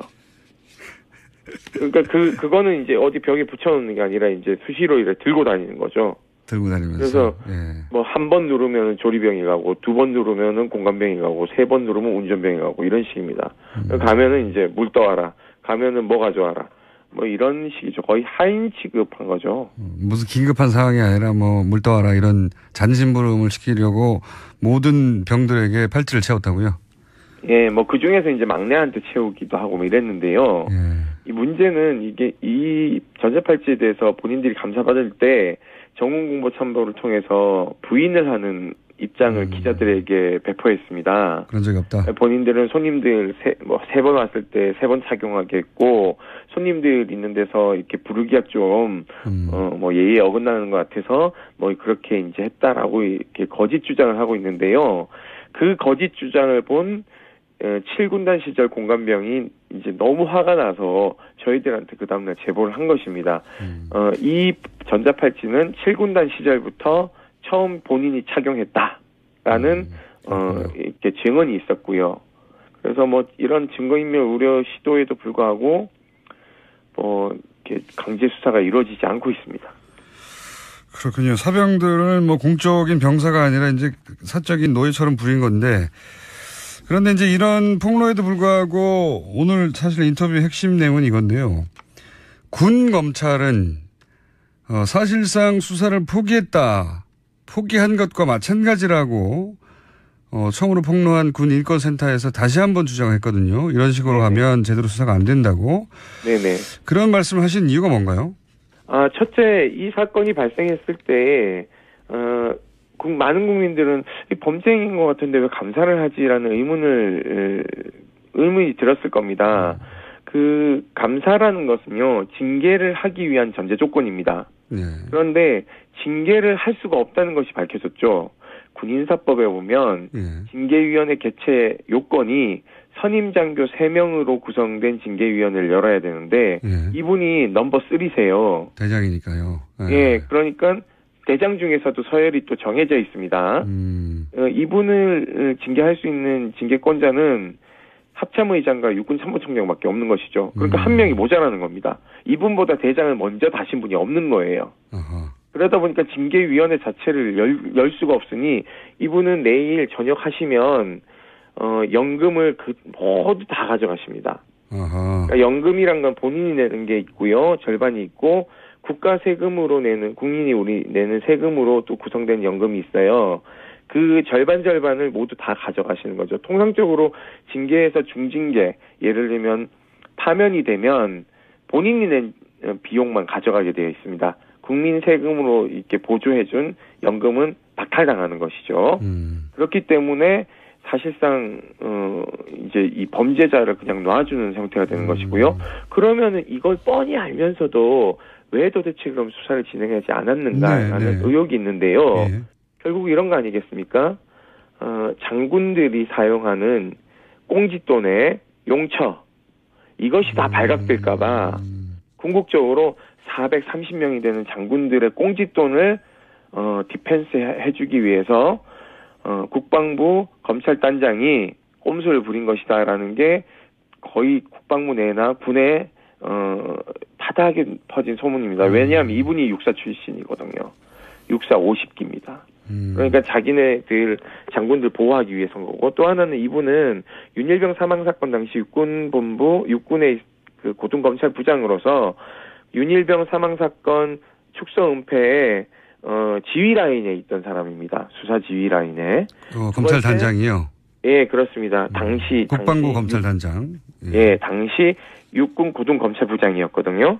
그리고 여러분 뭐 좀 경악한 사건이 하나 더 있는데요. 특전사에서 고문 체험한다고 신발 주머니 뒤집어쓰여서 부사관들 사망하게 한 사건 기억하실 겁니다. 이 사건 같은 경우에도 이 지시를 한 여단장이나 사령관에 대한 형사처벌이 필요한데 이분들은 형사 기소에서 다 제외했습니다. 이권조차 하지 않았던 사람이 이분입니다. 그리고 세 번째, 방산비리. 정말 열받죠. 이 방산비리를 무마하는 데 일조한 우병우가 이 지시한 것들을 다 실행한 사람이 또 이분들입니다. 그러니까 정권은 바뀌었는데 국방부 곳곳에서 이 박근혜 적폐 세력들이 암약하고 있는 것이죠. 그렇게 보시는 거군요. 근데 이제 국방부는 거기에 대해서 사실이 아니다. 뭐 제대로 수사할 것이다, 감사할 것이다 이렇게 이제 반박 성명을 내긴 했는데, 네. 지금 그 소장님은 아까 말씀하셨듯이 3인으로 구성한 선임 장교가 없고 아예, 네. 그리고 지금 장군들이 쓰는 어떤 쌈짓돈이 있는데 이게 밝혀질까봐 두려워하고 그 사건이 워낙 커지니까, 게다가 그렇죠. 육사 사실은 뭐 군의 주요 보직들은 육사가 다 차지하고 있죠. 육사 선배인 박사령관에 대해서도 봐주기 할 수밖에 없을 것이다. 이렇게 의심하시는 거잖아요. 네, 뭐 그런 것도 있고요. 네. 어제 뭐 대대적으로 막 30명의 수사관을 파견했다라고 얘기를 하지 않습니까? 네. 그런데 왜 도대체 30명을 파견하는데 압수수색 영장 하나 들여보내지 않았을까요? 이거 매우 중요한 건데요. 칼잡이가요. 칼을 두고 수사를 하러 간다? 예를 들어서 우리 집에 수사관들이 들이닥쳤다고 생각해 보십시오. 내가 문을 열어줄까요? 안 열어줄까요? 수사관이 문 열어줘야죠. 아니죠. 압수수색 영장이 없으면 문을 열어줄 필요가 없습니다. 그 맞습니다. 예. 네, 그리고 문을 열어줬다 하더라도 영장이 없으면 뒤질 수 이런 거 못 뒤집니다. 그냥 그렇죠. 제가 주는 차 한잔 마시고 집에 가셔야 돼요. 그렇죠. 자, 그러면 사성장군 앞에 가서 압수수색 영장 하나 없이 별 4개짜리 앞에 수사관들이 전부 계급이 있습니다. 그렇죠. 뭐 상사이거나 뭐 준이이거나 이래요. 네. 하늘 차이가 나는 계급 앞에서 머리 조아리고 차 한잔 얻어먹고 부대 공간 구경하다 올 일이지 이게 지금 국민 앞에서 쇼하는 거죠. 자, 보십시오. 김영란법 위반 소지가 있는 과도한 선물 세트, 전복, 인삼, 갈비 세트 이런 것들이 마구 들어왔대요. 그렇다고 하죠. 뇌물 성격이 강합니다. 네. 두 번째, 공간에 냉장고가 9대, 10대 이렇게 되는데 이 냉장고는 그냥 우리가 평범한 작은 냉장고도 아니고 영업용 냉장고도 있고요. 이 비용은 도대체 어디서 나왔는지. 거기 공간에 그 대장 부부가 사는데 냉장고 10대였대요? 예, 9대. 저희는 10대로 폭로했는데요. 가서 감사관들이 보니까 9대가 있더라고 얘기를 하더라고요. 두 사람 있는데 9대 영업용 냉장고가 있었다고요? 뭐 김치용 냉장고 2대, 뭐 문짝이 4개 달린 영업용 그리고 가정용 4대, 뭐 냉동고 전용이 1대, 뭐 이렇게 있었대요. 그게 다 이제 선물용으로 받은 것들을 보관했을 것이다 이렇게 추정하시는 거죠? 그게 증언에 따르면 예. 선물용 보관을 다 하다 못해서 창고에서 썩어 나가는 과일들도 많았고요. 그리고 그거를 도저히 감당을 못해서 일주일에 한 번씩 다 공관병의 진술에 따르면 갈아엎었대요. 갈아엎었다는 건 냉장고 너무 안을.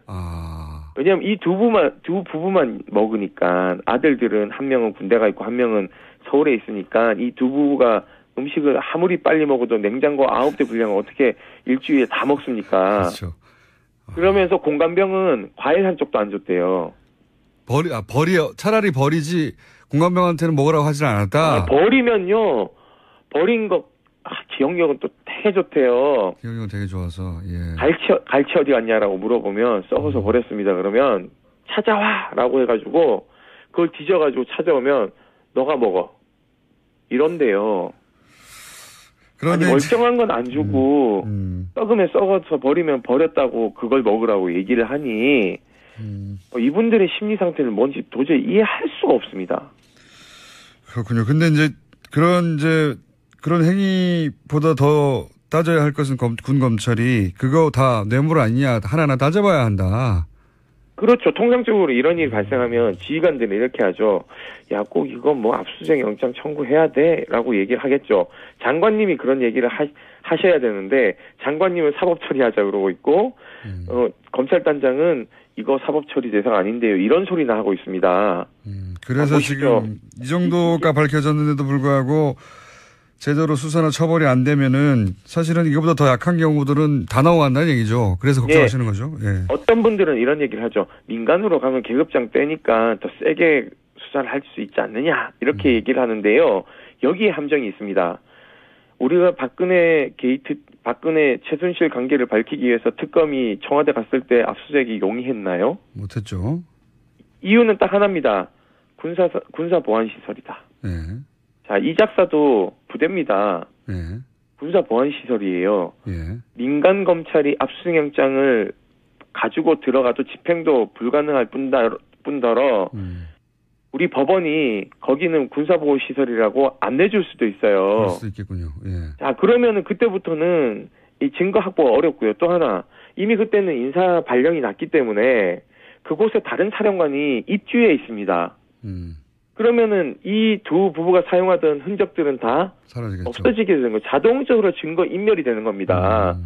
그렇기 때문에 군 검찰은 민간 검찰이 이첩 받을 때까지 열심히 강제 수사를 해가지고 증거를 확보해서 넘겨주는 역할을 해야 되는 거죠. 근데 그 역할을 하기 싫은 거죠, 지금. 무슨 얘기인지 국민들 앞에 쇼하는 거예요. 그래서 지금 연일 주장을 하시고 군 검찰을 제대로 수사하라고 지금 압박을 하시는 거군요. 기억하셔야 됩니다. 구태타를 2번 일으켰고 정권을 여러 번 잡아서 국민들을 도탄에 빠뜨린 사람들의 후예입니다. 여전히 전두환 같은 사람들은 육사 행사 가가지고 사열도 하고 이래요. 세상이 바뀐 게 아닙니다. 알겠습니다. 군이 다 그런 건 아니겠지만 지금 이 사건에 관해서는 지금 말씀하신 정도로 처벌하지 않으면 군의 사실은 이건 대표 케이스일 뿐이겠죠. 군에 만연해 있겠죠. 이런 일들이. 그걸 이렇게까지 밝혀졌는데 처벌하지 못하면 안 된다. 이번 기회에 제대로 처벌을 해야 된다. 이런 말씀이신 거죠. 국방개혁의 한 축인 그 군사 분야도 있겠지만요. 하나의 축은 군 인권입니다. 이 두 축은 불가분의 관계로 엮여 있거든요. 한쪽이 무너져 내리면 한쪽도 당연히 무너져 내린다는 인식을 가져야 됩니다. 그래서 저는 문재인 정부의 국방개혁의 군인권 척도가 이 문제로부터 시작된다라고 저희는 판단하고 있고, 그렇기 때문에 이것은 발본에서 뿌리를 뽑아야지만이 건강한 장군들이 나라를 건강하게 지킬 수 있는 법입니다. 알겠습니다. 오늘 말씀 감사하고요. 제 생각에는 소장님하고 앞으로 인터뷰를 몇 번 더 해야 될 것도 같습니다. 저희 인터뷰 네네. 한 번으로 끝날 것 같지 않네요, 사안이. 네네. 알겠습니다. 오늘 여기까지 듣겠습니다. 감사합니다. 네, 감사합니다. 지금까지 군인권센터의 임태훈 소장이었습니다.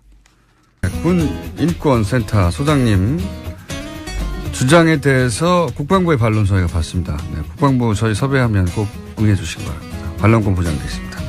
자, 인문결 소장님, 임상훈 선생님 나오셨습니다. 안녕하십니까? 네, 안녕하십니까?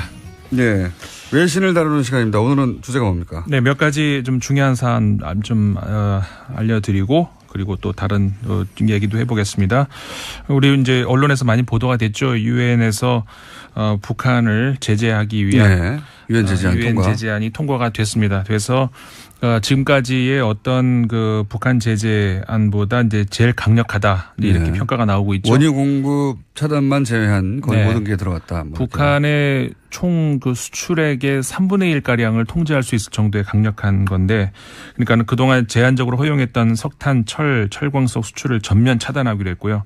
그다음에 금, 바나듐, 히토류 이런 것들은 이제 금지됐었는데 거기다가 납광석 이런 것까지 추가가 됐고, 수산물 수출도 전면 금지됐고요. 말씀하셨다시피 유류는 지금 빠져 있는데 그거는 아마도 이제 미국과 중국 사이에 마지막 어떤 그談판의 어떤 결과가 아니었을까. 그러니까 중국이 그것만큼은 양보를 못하겠다. 그렇죠. 그걸 빼버리면 뭐 석탄 시절로 돌아가라는 얘기고, 그렇다는 얘기는 북한이 무기도 운영을 못하고. 그렇죠. 이제 망하라는 얘기거든요. 중국 입장에서는 만약에 유류까지 금지를 한다 그러면 그것은 곧 그 붕괴로 이어질 것이다라고 판단을 하고 있는 것 같습니다. 난민이 대단히 발생할 것이다. 네. 뭐 지역을 늘어질 것이다. 감당하기가 어려웠겠죠.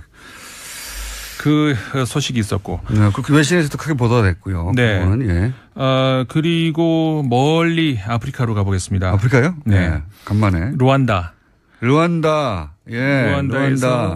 대통령이 독재자라고 불리는 그 양반이 또 아주 높은 지지로 당선됐습니다. 그렇습니다. 그러니까는 사실 그 독재자들 중에서는 지금 현재도 그렇고 이제 역대 독재자들 중에서는 그나마 그래도 통치를 좀 제대로 했던 독재자가 있고 독재하는데 거기 통치까지 말아먹은 독재자가 있었고 근데 두 부류가 있죠. 근데 이제 이 17년 통치를 했는데 또 한 번 당선이 됐어요. 성공적인 독재였다라고. 카가메 대통령이 이제 사실 이렇게 뭐로 대통령을 하나 싶을 정도로 왕을 하지. 근데 어쨌든 간에 다시 이렇게 하게 돼가지고 현재까지 최고로 오래 집권하고 있는 사람 지금 37년째 하고 있는 짐바브웨 대통령인데 거기 그 2위입니다 지금. 그러니까 카가메 대통령이 2위인데. 여기서 이제 독재도 물론 뭐 자신이 다시 출마할 수 있도록 법을 바꾸긴 했지만 그렇죠. 어쨌든 선거를 통해서 맞아요. 당선된 거예요. 굉장히 지지가 높고. 그럴 수밖에 없는 것이 사실 루안다 입장에서는 그 과거에 90년대에 굉장히 정말 그 국가가 붕괴될 정도의 어떤 그렇죠. 내전이 있었죠. 제노사이드 있었고 굉장히 심각한 어떤 위기였는데 그런 것들을 그래도 이 대통령이 카가메 대통령이 많이 해결을 한 건 있어요. 그러다 보니까 이거에 어디냐. 그냥 그러니까요. 왕이다 생각하고 계속 뽑자 이렇게 하고 있는 소식이 이제 루안다 소식이 있고요. 그냥 독재자라고 부르면 안 될 것 같고요. 장기 집권하기 위해 노력하고 있긴 한데 그래서 자기가 법을 한 번인가 두 번인가 바꿨죠. 네, 현법을 바꿨어요. 두 번 바꿨죠. 다시 재출마할 수 있도록. 네네. 근데 이제 이게 이 양반한테 바로 독재자로 바로 딱지를 붙일 수 없는 게 어쨌든 그런 다음에 국민투표를 해서 90몇 %로 선출됐다는 겁니다. 맞습니다. 선거를 통해서 하기 때문에 뭐 어떻게 방법은 없어요. 뭐 정상적으로 국민들이 뽑은 건 맞습니다. 우리나라처럼 뭐 체육관에서 자기들끼리 뽑았다든가 그게 아니고 정말로 뽑았는데 선거했는데 뽑혔어요. 그래서 저는 독재자라고 알고 다른 걸 좀 만들어서 붙여야 된다. 뭔지는 모르겠습니다만. 네네. 어쨌든 간에 정식 그 제도 하에서 했으니까 그렇긴 하네요. 헌법 개정도 어쨌든 국민투표 해가지고 개정했단 말이죠. 그렇네요. 네. 선출직 장기 집권자 이 정도로 봐야 되겠습니다. 그러네요. 장기 집권은 확실하고 글쎄 독재자는 좀 그러네요. 진짜. 그렇죠. 보통 독재자라고 우리 언론에서는 바로 독재자라고 붙였던데 저희가 이제 이런 그 분쟁 지역에 관심이 많잖아요. 워낙 외신 빠삭하시니까 국제 소식에. 이 사람은 독재자라고 하기에는 아닌 것 같은데. 오래 집권했다고 독재자 또 아프리카는 독재 얘기가 많이 나오니까요. 맞습니다. 정확한 지적이시네요. 초장기 집권자. 그리고 다 하여튼 선거를 했습니다. 자 이번에는 남미로. 오늘 남미 하면은 어디 얘기할지 아시죠? 모르겠네요. 베네수엘라요? 베네수엘라가 차베스 이후로 지금 마두로 대통령이 들어선 이후 국가가 지금 거의 정말 이 나라도 큰일 났어요. 예. 거의 지금 내전으로 갈 정도로. 자기들끼리 막 장관 자르고 막 난리 났잖아요. 예. 그렇죠. 그러니까 차베스 대통령부터 이제 물론 모든 설명을 해야 이제 이해가 되시겠습니다만은 어쨌든 간에 굉장한 카리스마를 휘둘렀던 대통령이죠. 워낙 예. 그 석유 자원이 풍부하고 싼 값의 석유를 국유화시키면서 국민들 문맹률 낮추고 예. 빈민을 구제하고 이런 건 굉장히 인기가 높게 만든 어떤 그런 정책이었고, 그런데 이제 그런 과정에서 이 석유 관리를 잘못했죠. 예. 국유화하는 과정에서 잘못해가지고 흔들흔들하던 것이 그나마 그 어떤 카리스마로 버텼는데 마두로 대통령으로는 이게 안 됩니다. 그래가지고 급기야는 지금 반대 세력하고 거의 내전 상태까지 갈 정도로 사망자 물론 많이 나왔고요. 계속 이어지고 있습니다. 남미의 이 정치 불안의 뿌리를 막 파고 들어가면 어디 한 곳에 항상 미국이 있어요. 그렇죠. 왜냐하면은 이게 정리가 안 되는 이유가 왜 그러냐면은 결국은 지금 말씀하신 것처럼 과거에 70년대, 80년대일 때 그 남미가 미국의 뒷마당. 그렇죠. 그러니까는 뭐라고 할까요? 미국이 하고 싶은 건 여기서 다 했거든요. 그렇게 되면은 이 사람들이 현재 마두로 대통령 같은 경우처럼 실정에 어떤 그 뭐라고 할까 폭정에, 그런데도 왜 국민들이 이걸 지지를 하느냐. 이 답이 거기에 있거든요. 미국이 그러니까 이 사람들의 그 반미 감정이 예. 아주 정말 우리가 상상한 이상이에요. 예. 그렇기 때문에 맞습니다. 반미를 기치로 이렇게 올라서면은 일정한 지지를 받고 있다는 거예요. 남미에서 미국이 이제 과거에 뭐 정유수련이나 또 송유관이나 이권 때문에 정권 좌지우지하고 뒤엎고 하는 경우가 워낙 많았기 때문에 그걸 기억하는 국민들의 반미 정서, 혹은 또 정반대로 그 이권을 통해서 먹고 살았던 또 친미 세력, 이 갈등이 남미는 거의 모든 국가에 다 뿌리 깊이 박혀 있거든요. 네, 그렇죠. 네. 그래서 그거를 봐야 얘네들이 남미에서 왜 이렇게 난리가 났는지 알 수가 있는데 그건 너무 기니까. 그렇죠. 그 다음 소식은 이거 우리나라 국내 뉴스하고도 지금 우리나라에서 많이 나오죠. 이런 말 들어보셨나요? 과거에 극중주의. 아, 갑자기 또 극중주의로. 예. 네. 처음 나온 말이죠, 이건. 전 세계적으로 최초라고 봅니다. 울트라 센터. 정확하게 얘기하면은 네. 최초는 아닙니다. 그래요? 이게 학문 용어로 분명히 있었어요. 아, 그래요? 네. 어디서 처음 나왔느냐? 난 그래서 설마 했는데 거기서 안철수 전 대표가 프랑스 이야기를 꺼내더라고요. 네. 그러니까 진짜로 프랑스에서 인용을 했구나라고 좀 확인을 했습니다만 이게 프랑스에서 나온 말이거든요. 아니, 나온 말이군요. 예. 극중주의. 그러니까는 익스트림 센터. 네. 그러니까 이제 극중이. 그러니까 보통 우리 익스트림 하면은 양쪽 끝을 얘기하잖아요. 오른쪽 그렇죠. 끝이든 왼쪽 끝이든. 근데 한가운데에 있는데 어떻게 이게 극이냐. 우리 한자어로도 안 맞잖아요. 그렇죠. 개념상으로도 안 맞고. 그렇죠. 이걸 그래서 옥시모론이라고 영어의 단어가 있는데 이게 모순어법이라고 수사어법이거든요. 그러니까 말이 안 되는 두 개를 붙여가지고 원래 수사어법에서는 강조하기 위한 것인데 어쨌든 간에 이게 지금 왜 이게 이런 말이 나왔냐면 프랑스에서 처음에 1분 내에 설명해 주십시오. 네. 프랑스 혁명 직후에 예. 혁명파와 왕당파하고 극단적인 대립을 하지 않았습니까? 네. 그러니까는 그거를 이쪽도 안 되겠다 싶어가지고 이 가운데에서 그냥 정치인들 다 빠지고 그냥 관료들이 알아서 할게라고 하면서 그 가운데에서 가만히 있는, 그러니까는 이념이 없다는 얘기죠. 이념이 없이 그냥 관료들이 그 정치를 하겠다는 그런 발상에서 나온, 그거를 비판하기 위해서 나온 용어가 극중주의라는 용어거든요. 비판하기 위해서. 예, 이게 원래 그러니까 프랑스에서 비판하기 위해서 피에르 세르나라고 하는 학자가 현존하고 있는 학자입니다. 우리나라에도 왔었고요. 그걸 비판하기 위해서 만든 이론이었는데 이쪽에 비아냥거리는 거예요. 그렇죠. 그런데 이게 아무것도 안 하는 우리나라 와가지고 이게 정책이 된, 난 그건 누가 그 프랑스어를 잘못 번역을 해줬을까요? 왜 갑자기 안철수 전 후보가, 혹시 이현주 의원이 불문과 출신인데 그런 거 아닐까요? 근데 어쨌든 간에 왜 이런 어이없는, 그러면 그런 중도 어떤 뭔가가 있으면 다른 용어를 쓰시지 왜 극중이라는 말을 갖다 썼을까? 임상훈 편집위원이었습니다. 내일 뵙겠습니다. 네. 안녕. 안녕하세요. 김호준입니다. 정부의 탈원전 정책 결정은 공론화위원회를 거칩니다. 2만 명에게 3차례 전화 설문을 하고 시민 참여단도 두어 2박 3일간의 학습, 토론을 거친 후 역시 찬반 설문을 하게 됩니다. 정부 정책을 놓고 이런 전례 없는 실험을 하는 이유는 국가 에너지 정책이 근본적으로 바뀔 수 있기 때문이죠. 이 과정에서 많은 논점이 등장하겠죠. 특히 비용 문제가 가장 먼저 많이 다뤄질 겁니다. 원전의 전기 생산 단가와 재생에너지의 생산 단가가 비교되고 재생에너지의 단가가 몇 년 이내에 얼마나 저렴해질 것인가를 두고 갑론을박이 있을 겁니다.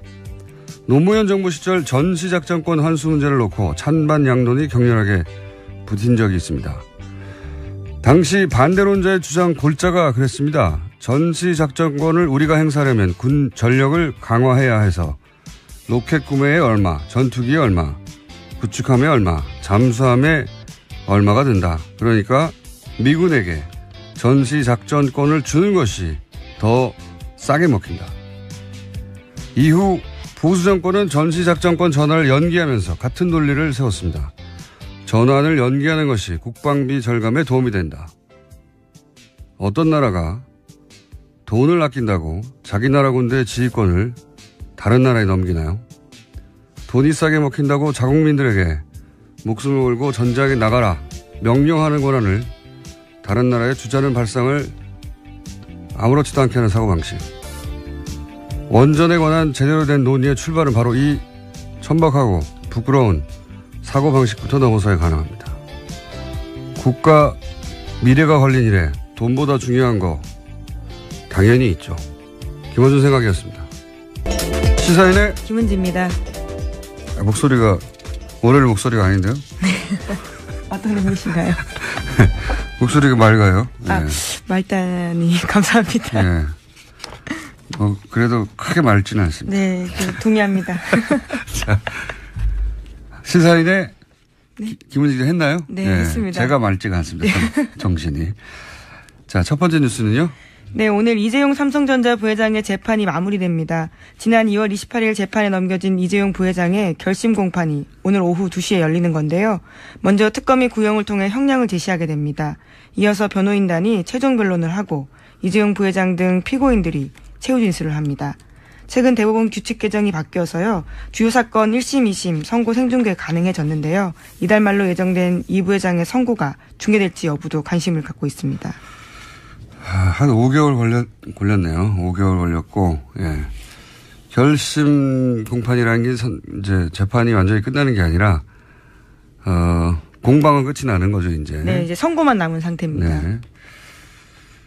그래서 이제 여기서는 구형을 하는 거죠. 예. 네, 검찰이 봤을 때 얼마 정도, 그러니까 지금은 예. 특검이죠. 특검이 형량을 제시하게 되는 겁니다. 검찰의 주장을 먼저 하고, 예. 그리고 나서 통상 한 2주 정도 있다가 재판부가 선고를 하겠죠. 예. 검찰이 뭐 10년을 요구했는데, 판사가 생각하기에는 5년이다. 뭐 이런 식의. 그러니까 오늘 아마 2시 이후에 나오는 형량은 그걸 보고 이제 뭐 5년이든 몇 년이 구형이 되면 5년을 사는구나 생각하실 수 있는데 그건 아니다. 예, 검찰의 주장, 그러니까 특검 쪽의 주장인 거죠. 네. 판단이라고 볼 수 있습니다. 그래서 이제 구형과 선고가 다른데 뭐 여전히 헷갈리는 경우가 많습니다. 오늘은 이제 구형만, 검찰의 주장만 있는 날입니다. 이 부분은 저희가 잠시 후에 주진희 기자 연결해서, 예, 주진희 기자가 삼성 사실 전문이었거든요. 오랫동안. 전문도 많아요. 예. 삼성 전문 기자로 10년 이상 살았기 때문에 잠시 후 연결해서 미니 한번 해보겠습니다. 자, 관련한 뉴스들이 좀 있습니까? 네, 지난주 금요일 이재용 부회장 재판에서 특검팀이 박근혜 전 대통령 조서 일부를 공개했습니다. 검사가 2015년 7월 25일 두 번째 독대에서 이재용 부회장에게 승마협회 운영을 잘못하고 있다고 질책했냐고 박근혜 전 대통령에게 물었자 박 전 대통령 대답은 이렇습니다. 어이가 없다. 내가 어떻게 질책을 하냐라고 답했다라는 건데요. 질책하지 않았다라는 진술을 한 겁니다. 뿐만 아니라 박근혜 전 대통령은 제가 제의해서 삼성이 승마협회를 맡았는데 고맙게 생각해야 하지 않겠냐라고 되묻기도 했다라는 건데요. 이 진술은 이재용 부회장이 지난주에 재판에서 박근혜 전 대통령이 크게 질책해서 매우 당황했고 이후 승마 지원을 챙겼다라는 취지의 내용과는 상반되는 내용입니다. 박근혜 전 대통령은 이제 본인이 압박을 가해서 대가를 얻어낸 게 아니고 스포츠 진흥을 위해서 자연스러운 정책적 판단 이런 걸 했다는 말이고 이제 삼성 쪽에서는 대통령의 압박 때문에 돈을 줬기 때문에 뇌물이 아니다. 예. 이런 이야기를 하는 거죠. 상반된 주장이 있고 이 결론은 대략 2주 후에 납니다. 2주. 예. 네, 구속 만기가 27일이어서요. 네. 그 전에 날 것으로 보입니다. 뭐 대략 한 24, 5일 되지 않을까 싶은데 2주 후에나 결론이 납니다. 1심 결론이죠 물론. 자, 다음 뉴스는요. 네, 국가정보원 적폐청산 TF 관련된 소식도 계속 전해드리고 있습니다. 이와 관련해서 또 뉴스가 나왔는데요. 2009년에서 2012년 당시 국정원이 민간인으로 구성된 사이버 외곽팀 구성했다라는 건 전해드린 바가 있습니다. 그런데 별도로 그 밖에요. 온라인 여론조작팀을 운영한 사실이 파악돼서 조사 중이라는 겁니다. 그러니까 이미 드러난 사이버 외곽팀 30개는 국정원 전체 여론조작 조직의 일부에 불과하다라는 겁니다. 제가 그렇지 않았습니까? 네. 다가 아닐 것이다. 예, 적폐청산 TF에 들어가시는 것도 방법이실 것 같습니다. 여기에 지난번에 이제 윤 목사 실제 밝혀져서 구속이 된 윤 목사 같은 경우는 종교단체 일부도 여기에 참여한 것으로 알고 있고 또 나름 지명도 있는 보도되지 않은 것 중에 장충기 미래전략실 차장의 문자 메시지가 있습니다. 문자 메시지요? 예, 빼도 박도 못할 스모킹건입니다. 사실 뇌물을 주고 인증샷 찍지 않지 않습니까? 그래서 직접 증거, 결정적인 증거는 없습니다, 사실. 근데 정황상 증거를 다 따져야 되는데 이번 뇌물 사건처럼 증거가 많은 경우가 드뭅니다. 그 재벌 관련해서는 이 정도면 굉장히 많이 나온 거라고 얘기들 하는데, 자. 네. 지금 이제 장충기 전 사장 핸드폰 문자 얘기했는데 장충기 전 사장의 핸드폰 문자 관련 보도가 있긴 있었는데 구체적인 문자가 내용이 뭔지는 자세히 보도된 적이 없어요. 근데 네. 그 부분을 한번 핸드폰 문자 내용 파악이 돼 있는 것 같으니까 물어보자면 우선 장충기 사장 역할부터 짚어보죠. 장충기 사장은 삼성에서 어떤 역할을 했습니까? 장충기 사장은 미래전략실의 사장급 임원이었는데 정보와 대관 그러니까 정부 부서를 관리하는 그런 업무를 했습니다. 민관 할 때 대관. 그렇습니다. 네. 정보와 정부를 담당했었다. 예. 네. 자, 그러면 이 장충기 사장 핸드폰에서 아마 특검 수사 과정에서 밝혀진 것 같은데 장충기 사장 핸드폰에서 나온 문자들이 어떤 게 있습니까? 좀 구체적으로 짚어보자면. 이재용 부회장과 박근혜 대통령의 독대 관련된 내용이 있는데 청와대 내부자가 이렇게 문자를 보냅니다. 청와대 내부자 누굽니까? 지금 지금 그 내부자는 밝혀지지 않았는데 비서실 혹은 민정실의 최고위급 인사로 생각됩니다. 이렇게 문자를 보냅니다. 장 선배님 불쑥 죄송합니다. 오늘 11시 BH 회동 관련해 참고하세요. 그렇게 해서 문자를 쭉 보냅니다. 그리고 다른 분이 아무래도 지금 VIP가 가장 중요한 게 노동개혁이니까 그에 대한 협조를 밝히면 좋아할 것 같습니다. 이렇게 얘기를 하고 대통령 휴가에 대해서 얘기합니다. 사실 2015년 7월 25일에 그 대통령한테 보고된 삼성 말씀 자료가 있는데 그 내용에 이 문자가 다 포함되어 있습니다. 그러니까 이 코치대로 얘기했다고 할 수도 있죠.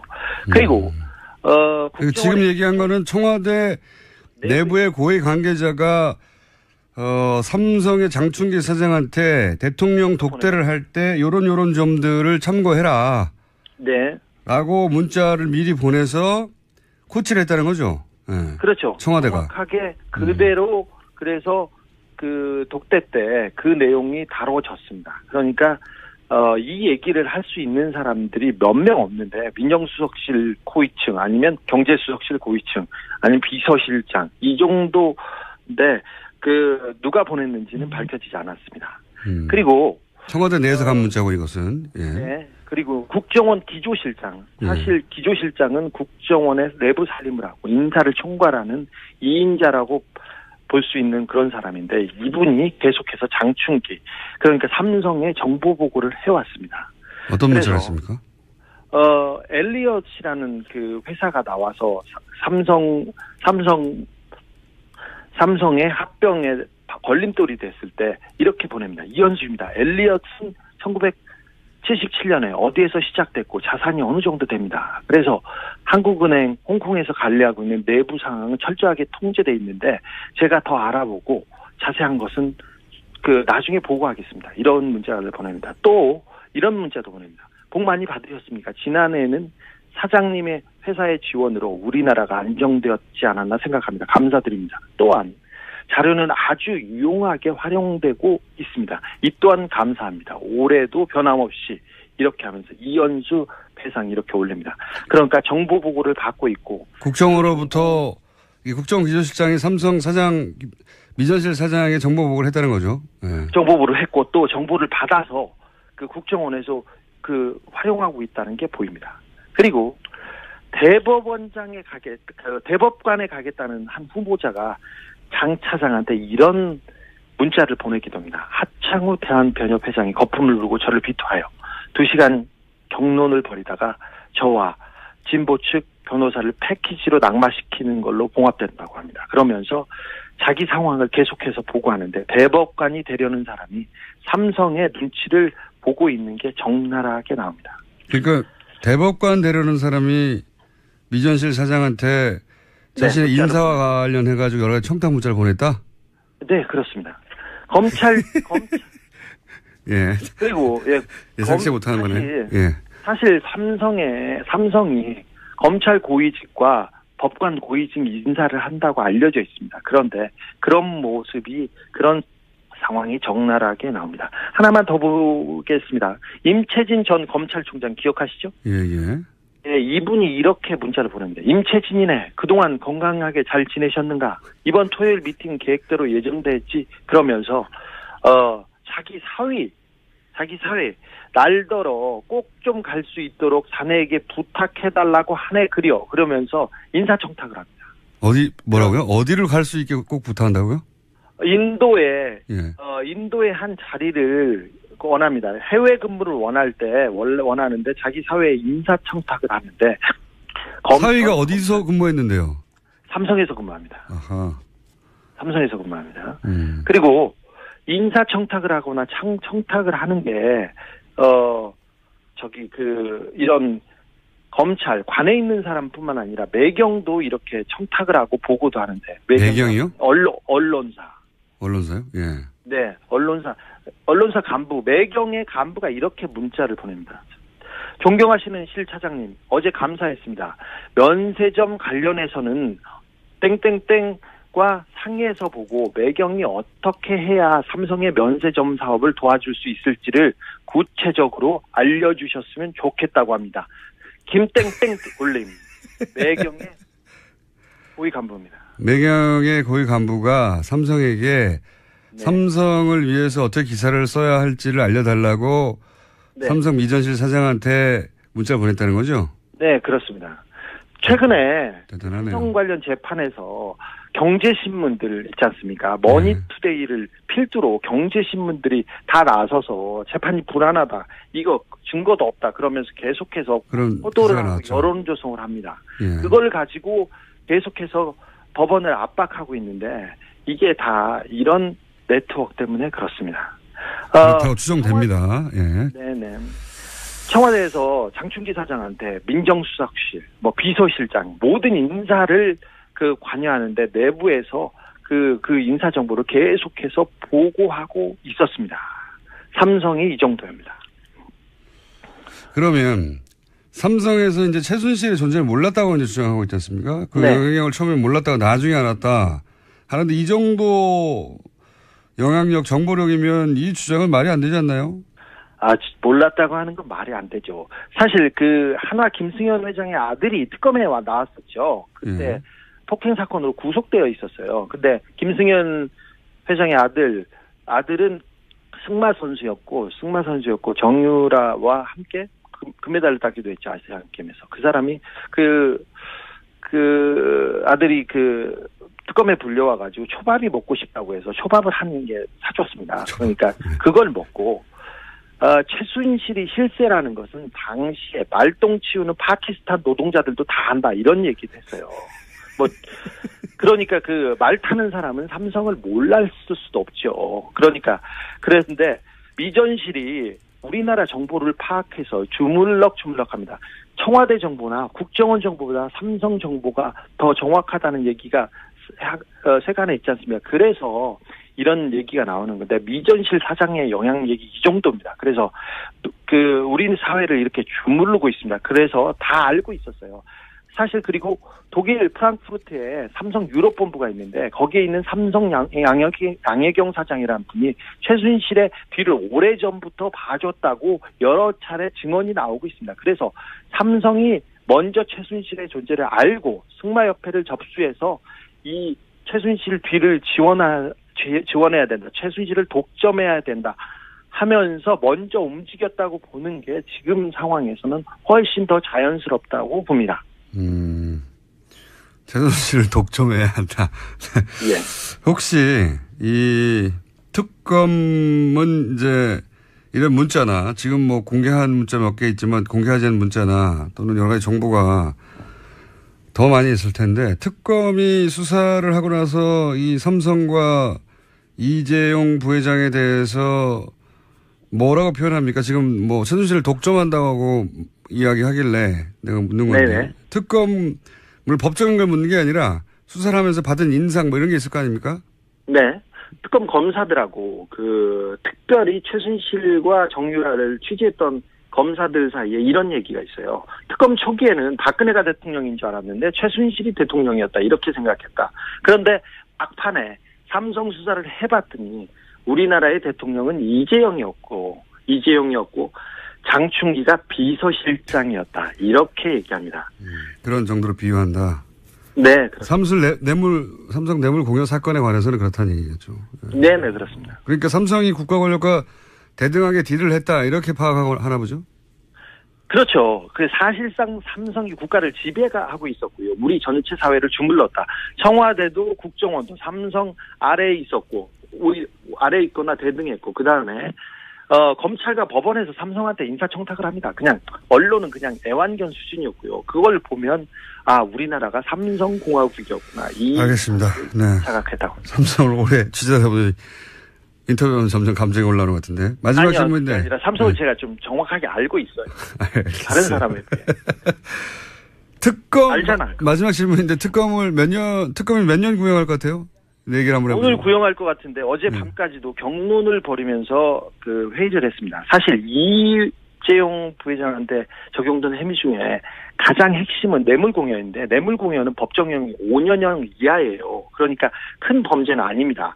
이재용 부회장이 다른 죄보다 말이죠. 그런데 가장 무거운 것은 재산을 국외로 도피한 혐의인데 50억 이상을 도피했으면 10년 이상 징역이 나와야 됩니다. 무기징역까지 선고할 수 있고요.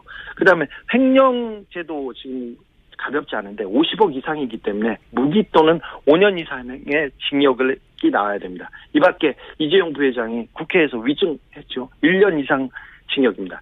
이걸 따져보면 세게 때리면 17년, 20년을 때릴 수 있고 약하다 하면 10년 정도 때릴 수 있는데 삼성을 지금까지 약하게 때려왔던 검찰의 관행을 전임자들을 어느 정도 고려해야 하기 때문에 저는 15년 예상합니다. 12년에서 15년 구형할 거라고. 알겠습니다.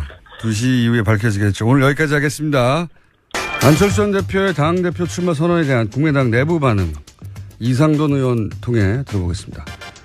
국민의당 이상돈 의원 전화 연결되어 있습니다. 안녕하세요. 네, 안녕하십니까. 네, 여러 차례 저희가 인터뷰 요청드렸는데 오늘에서 연결이 됐습니다. 네, 그렇습니다. 네, 다음에는 꼭 스튜디오에 한번 나와주시고요. 반갑습니다.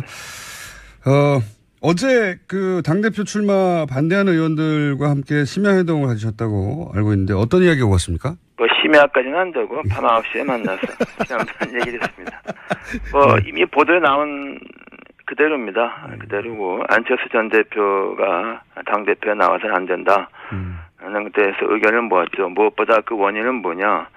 이번 전당대회는 임시 전당대회다 말이죠. 박지원 의원이 대표직을 내놨죠. 대선 패배 책임을 지고 그래서 하는 것인데 대선 패배에 대한 책임을 볼 것 같으면 박지원 전 대표보다 10배, 100배나 많은 안철수 전 대표가 대표직 나오겠다는 것은 이건 어불성설이다. 그런 데 대해서 의견이 농객이라고 불리던 보수 농객이라고 불리던 사람들 또는 보수 인사들 그러니까 이제 일반인들 직업을 가진 일반인들이 아르바이트로 잠시 한 수준의 3,500여 명 정도라고 1차로 밝힌 인원 이외에 별도의 조직이 있을 것이다. 네, 그렇게 조사하고 있다라는 겁니다. 파악하고요. 그때 당시 이제 보면은 온라인에서 이런 그러니까 포털이나 대형 커뮤니티에 글을 쓰는 조직들 말고 또 트위터에서나 SNS 뭐 페이스북 가능한 모든 온라인 공간에서 이런 활동이 있었거든요. 그러니까 뭐 그리고 여러 레벨에서 그냥 단순한 댓글 혹은 뭐 포털에서 댓글뿐만 아니라 아예 스스로 글을 창작해내는 수위에서도 있었기 때문에 저는 대단히 광범위한 왜냐하면 이 온라인 여론을 조작하는 팀 자체가 커졌어요 당시에. 처음에 심리전단에서 출발해서 네 그렇죠. 심리전단이 아니라 국으로 바뀌고 이름도 바뀌고 관리 조직 자체도 그렇게 어마어마하게 커졌는데 당연히 훨씬 더 큰 조직이 있었을 거라고 봅니다. 네. 네, 그래서 국정원 댓글팀도요. 그 당시에 특별수사하면서 2013년에 국정원 메인 서버 압수수색 영장 받아서 갔었는데 국정원의 거부로 서버 확보에 실패한 바가 있습니다. 그런데 이번에는 적폐청산 TF가 이 메인 서버를 분석해서 조사하고 있기 때문에요. 관련해서 검찰로 넘어갈 수도 있다라고 보고 있습니다. 메인 서버에는 다 남아 있겠는가 뭐 그런 생각도 듭니다. 예. 일부 있겠지만 여하간 여태까지 밝혀진 바로는 별도의 조직이 더 있다. 예. 또 관련 뉴스가 있나요? 네, 또 이렇게 사람들이 많은데 왜 이제까지 안 드러났을까에 대한 의문들을 가지실 수 있을 텐데요. 관련한 보도들이 또 있습니다. 국정원은 사이버 외곽팀에 참여한 민간인들에게 개별적으로 보안 서약서 받았다라고 합니다. 또 민간인들끼리 다른 팀의 존재를 알지 못하도록 국정원 직원이 이들을 점조직으로 관리했다라고 합니다. 간첩이죠, 간첩. 자국민을 상대로 한 여론 조작하는 간첩. 그렇게 저는 보입니다, 사실은. 예.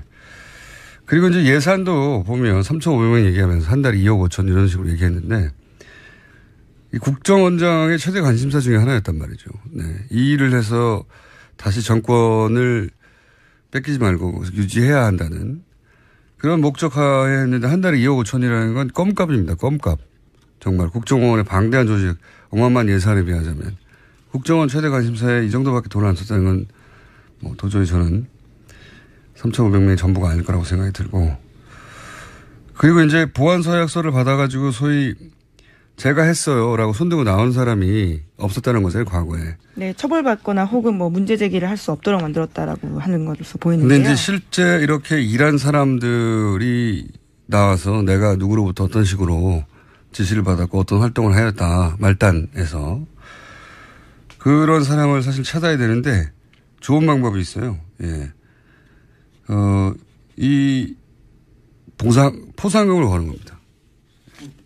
누구에 대한? 나와서 내가 보안서약서를 쓰고 그런 아르바이트를 했다는 사람한테 면책을 주고 포상금도 1억 이상 줘요. 예. 1억 이상. 아주 크게 걸어서 수많은 사람들이 자진해서 나올 거라고 봅니다. 이게 이제 그 민간에서 왜 댓글 가지고 크게 소송이 걸린 적 있지 않습니까? 네, 지금도 하고 있죠. 예, 모 강사가 라이벌. 네, 사교육 시장에서는 꽤 큰 이슈입니다. 네, 라이벌 업체에서 대규모 댓글 단을 돌렸는데 잡을 수가 없잖아요. 이게 국정원이 꼭 해서 잡을 수가 없는 게 아니라 아이디를 추적하고 하는 게 되게 굉장히 어렵단 말이죠. PC방에서 하고 그러면. 그래서 억대 포상금을 걸었더니 나타났어요. 그래서 가지고 있는 모든 정보를 그런 일이 있거든요. 네. 여기서는 여기 역시 가능하다고 봅니다. 참조해 주십시오. TF팀. 자, 또 있습니까? 다른 뉴스가? 네, 이명박 전 대통령 쪽 반응에 대한 뉴스도 있는데요. 공식 반응을 내놓진 않았지만 측근들이 정치보복이라면서 반발하고 있다라는 겁니다. 이명박 전 대통령 쪽 한 인사는 대응할 가치조차 없다. 국정원이 그렇게 할 일이 없냐라는 불쾌감을 감추지 못했다라고 하고요. 댓글팀이 없었다는 겁니까? 대응할 가치가 없었다라고 하는 것 봐서는요. 거기에 대한 대답은 하지 않은 것으로 보입니다. 국정원 그렇게 할 일이 없냐. 국정원 그렇게 할 일이 없냐는 얘기가 댓글팀이 없었다는 반응처럼 보여지는데. 네, 뿐만 아니라 예. 친이계 인사들도 정치와 절연하겠다라는 국정원이 여론몰이 공작에 나섰다라면서 반발하고 있습니다. 그러면서 끊임없이 과거 정부의 일을 들춰내는 것이야말로 적폐의 악순환이다. 이렇게 목소리를 높이고 있다고 합니다. 네. 목소리를 높이시죠. 네. 떨고 있겠죠. 자, 이런 반응은 나올 수 있는데 반응이 설득력을 갖기는 어려울 것 같습니다. 자, 다음 뉴스는요. 네, 어제 유엔 안전보장이사의 긴급회의가 열렸습니다. 유엔이 북한에 대한 강도 높은 제재안을 다시 내놓은 건데요. 북한의 주력 수출품인 석탄과 철, 철광석 등 주요 광물과 수산물의 수출이 전면 금지됐습니다. 또 북한의 연간 수출액의 3분의 1에 해당하는 자금 차단 효과가 있을 것으로 보이는데요. 다만 애초 예상됐던 대북 원유 수출 금지 조항은 중국과 러시아의 반대로 빠졌습니다. 원유 수출 금지까지 해버리면 사실 북한을 완전히 고립해서 붕괴시키겠다는 거죠. 북한 붕괴는 중국과 러시아가 원하지가 않습니다. 네. 기본적으로. 어마어마한 난민이 1,000만 명 단위로 발생할 수도 있고, 그리고 그 지역에서의 권력 공백, 권력 공백이라는 불안정해지면 복지전도 있을 수 있고, 미국이야 저 멀리 떨어져 있는 태평양 건너 땅이지만 중국 러시아는 다 연결돼 있잖아요. 예. 게다가 이제 한반도에서의 미국의 영향력이 더 확대되고, 한반도를 미국의 영향력 아래에 다 들어가게 하는 걸 원치 않죠, 중국 러시아는. 그래서 뭐 북한에 대해서 원유 수출까지 금지하는 건 앞으로도 없을 것 같습니다. 네. 자, 여기까지 하고요. 또 민의가 있기 때문에 한두 개 정도만 할게요. 네. 네, 국민의당 당대표 출마 선언한 당권주자 3명이요. 어제 잇따라 기자회견 열었습니다. 안철수 전 대표의 출마 정당성 여부를 놓고 설전을 벌인 건데요. 먼저 안철수 전 대표는 이렇게 말했습니다. 심장이 정지돼 쓰러진 환자는 전기 충격을 줘야 살아난다. 당이 들썩들썩하고 있는데 다시 살아나는 계기가 될 것이다. 라고 이야기했습니다. 또 독배를 마시는 심정으로 출마했다면서 자신은 당과 운명을 같이 하겠다라고도 밝혔는데요. 이에 대해서 천정배 전 대표와 정동영 의원이 비판했습니다. 천정배 전 대표 같은 경우에는요. 누울 자리를 구분하지 못하는 몰상식한 몰염치한 출마다라고 비판을 했습니다. 뿐만 아니라 대선에서 패배한 후보가 다시 들어간다는 것은 구태 중의 구태다라는 이야기도 했습니다. 정동영 의원 같은 경우에는 지난 1년 6개월간 사당하의 그늘에서 지지율 성적표가 5%가 되었다면서 이런 지도력으로 1, 2년 더 당을 이끈다고 하는 것은 소멸로 간다. 이렇게 비판했습니다. 당대표 자리를 놓고 이제 다투는 분들이니까, 예, 이런 반응들이 격하게 오가는 거죠. 예. 전기 충격을 줘야 살아난다. 본인이 전기인 거죠. 뭐 지금의 비유로 보면 그렇습니다. 예, 본인이 전기 장어 정도 되는. 네, 환자는 지금 국민의당을 뜻하는 거고요. 예. 전기맨 선언이네요. 예. 안철수 전 대표 정치인이 다 됐어요. 예. 원래 이제 제가 오랫동안 만나본 정치인들이 다른 직업군과 가장 큰 결정적인 차이점이 뭐냐면 어떤 불리한 상황도 자기 합리화를 한다는 거거든요. 예. 그게 안 되면 정치를 못 해요. 사실은. 굉장히 특별한 정신세계를 가진 분인데 태양이 자기를 중심으로 도는 거거든요. 안철수 대표의 출마는 국민의당 태양은 나를 중심으로 둔다는 선언이죠. 예. 전기맨으로서. 여기까지 하고, 왜냐하면 저희가 또 이상돈 의원을 연결할 거기 때문에. 자, 민의로 준비한 주진우 기자. 아까 얘기한 삼성 관련해서 연결해 보시죠. 삼성 이재용 부회장 5개월간 재판이 오늘 2시에 결심 공판을 끝으로 이제 마무리가 되는 거죠. 삼성과 특검, 네, 오랫동안 취해온 주진우 기자 연결해서 이재용 부회장의 뇌물공여 재판 요약해서 좀 짚어보겠습니다. 주진우 기자. 안녕하십니까. 네. 어색한 주진우 기자 연결됐습니다. 자. 네. 구속만기가 8월 27일이고, 통상 2주 후에 선고가 나오니까 대략 24, 25 선고가 되겠죠? 네. 제가 이제 물어보고 싶은 건 오랜 시간 삼성을 취재해왔는데, 삼성 취재원도 꽤 있는 걸 알아요. 이번 재판 관련해서 삼성이 크게 중간에 당황하거나 한 적이 있습니까? 그런 순간들? 문영표 전 장관이 그 실형을 받았을 때 놀랐고요. 그리고 청와대에서 캐비넷에서 문건이 나왔을 때 놀랐습니다. 근데 가장 크게 놀란 것은 정유라가 법정에 나와서 이재용 부회장에 반하는 진술을 했을 때였습니다. 그때 삼성 측과 그리고 최순실 측에서 불출석 사유서를 내고 그리고 막으려고 사람을 동원하기도 했었거든요. 그런데 정유라가 등장했을 때 삼성은 패닉이었습니다. 지난번 인터뷰 때 이제 정유라 얘기 나와서 하는 얘기인데, 마지막 질문 중에 하나가 돈 문제하고 관련이 있냐고 했을 때, 돈 문제와 관련이 있다고 해도 크게 이상할 것이 없다, 이렇게 얘기를 했었는데, 혹시 이후에 정유라가 왜 그때 나왔냐, 혹은 뭐 돈 문제가 관련이 있느냐 없느냐 밝혀진 게 추가적으로 있습니까? 지금 최순실과 정유라가 연락을 끊고 있어요. 그리고 다른 관계도 이어지지 않고 있습니다. 그래서 지금 최순실, 정유라, 그리고 장시호까지 모두 마위를 가고 있다고 봐도 되는데요. 각자의 이익에 따라서 움직입니다. 그러니까 경제적 이유가 가장 클 거라고 봐도 뭐 무방한데요. 지금 돈 문제나 그런 문제가 지금 상태에서는 별 문제가 없이 그냥 수면 아래로 가라앉았는데 언제든 다시 떠오를 겁니다. 그 문제로. 특검 가서 정유라 씨가 돈 문제가 있다 이런 걸 밝힌 건 없습니까? 비슷한 얘기를 하긴 했으나 그게 뭐 핵심 쟁점은 아니었습니다. 특검에 가서 돈 문제가 뭔가 있긴 있다는 말을 하긴 했다. 예. 네. 가족 간에.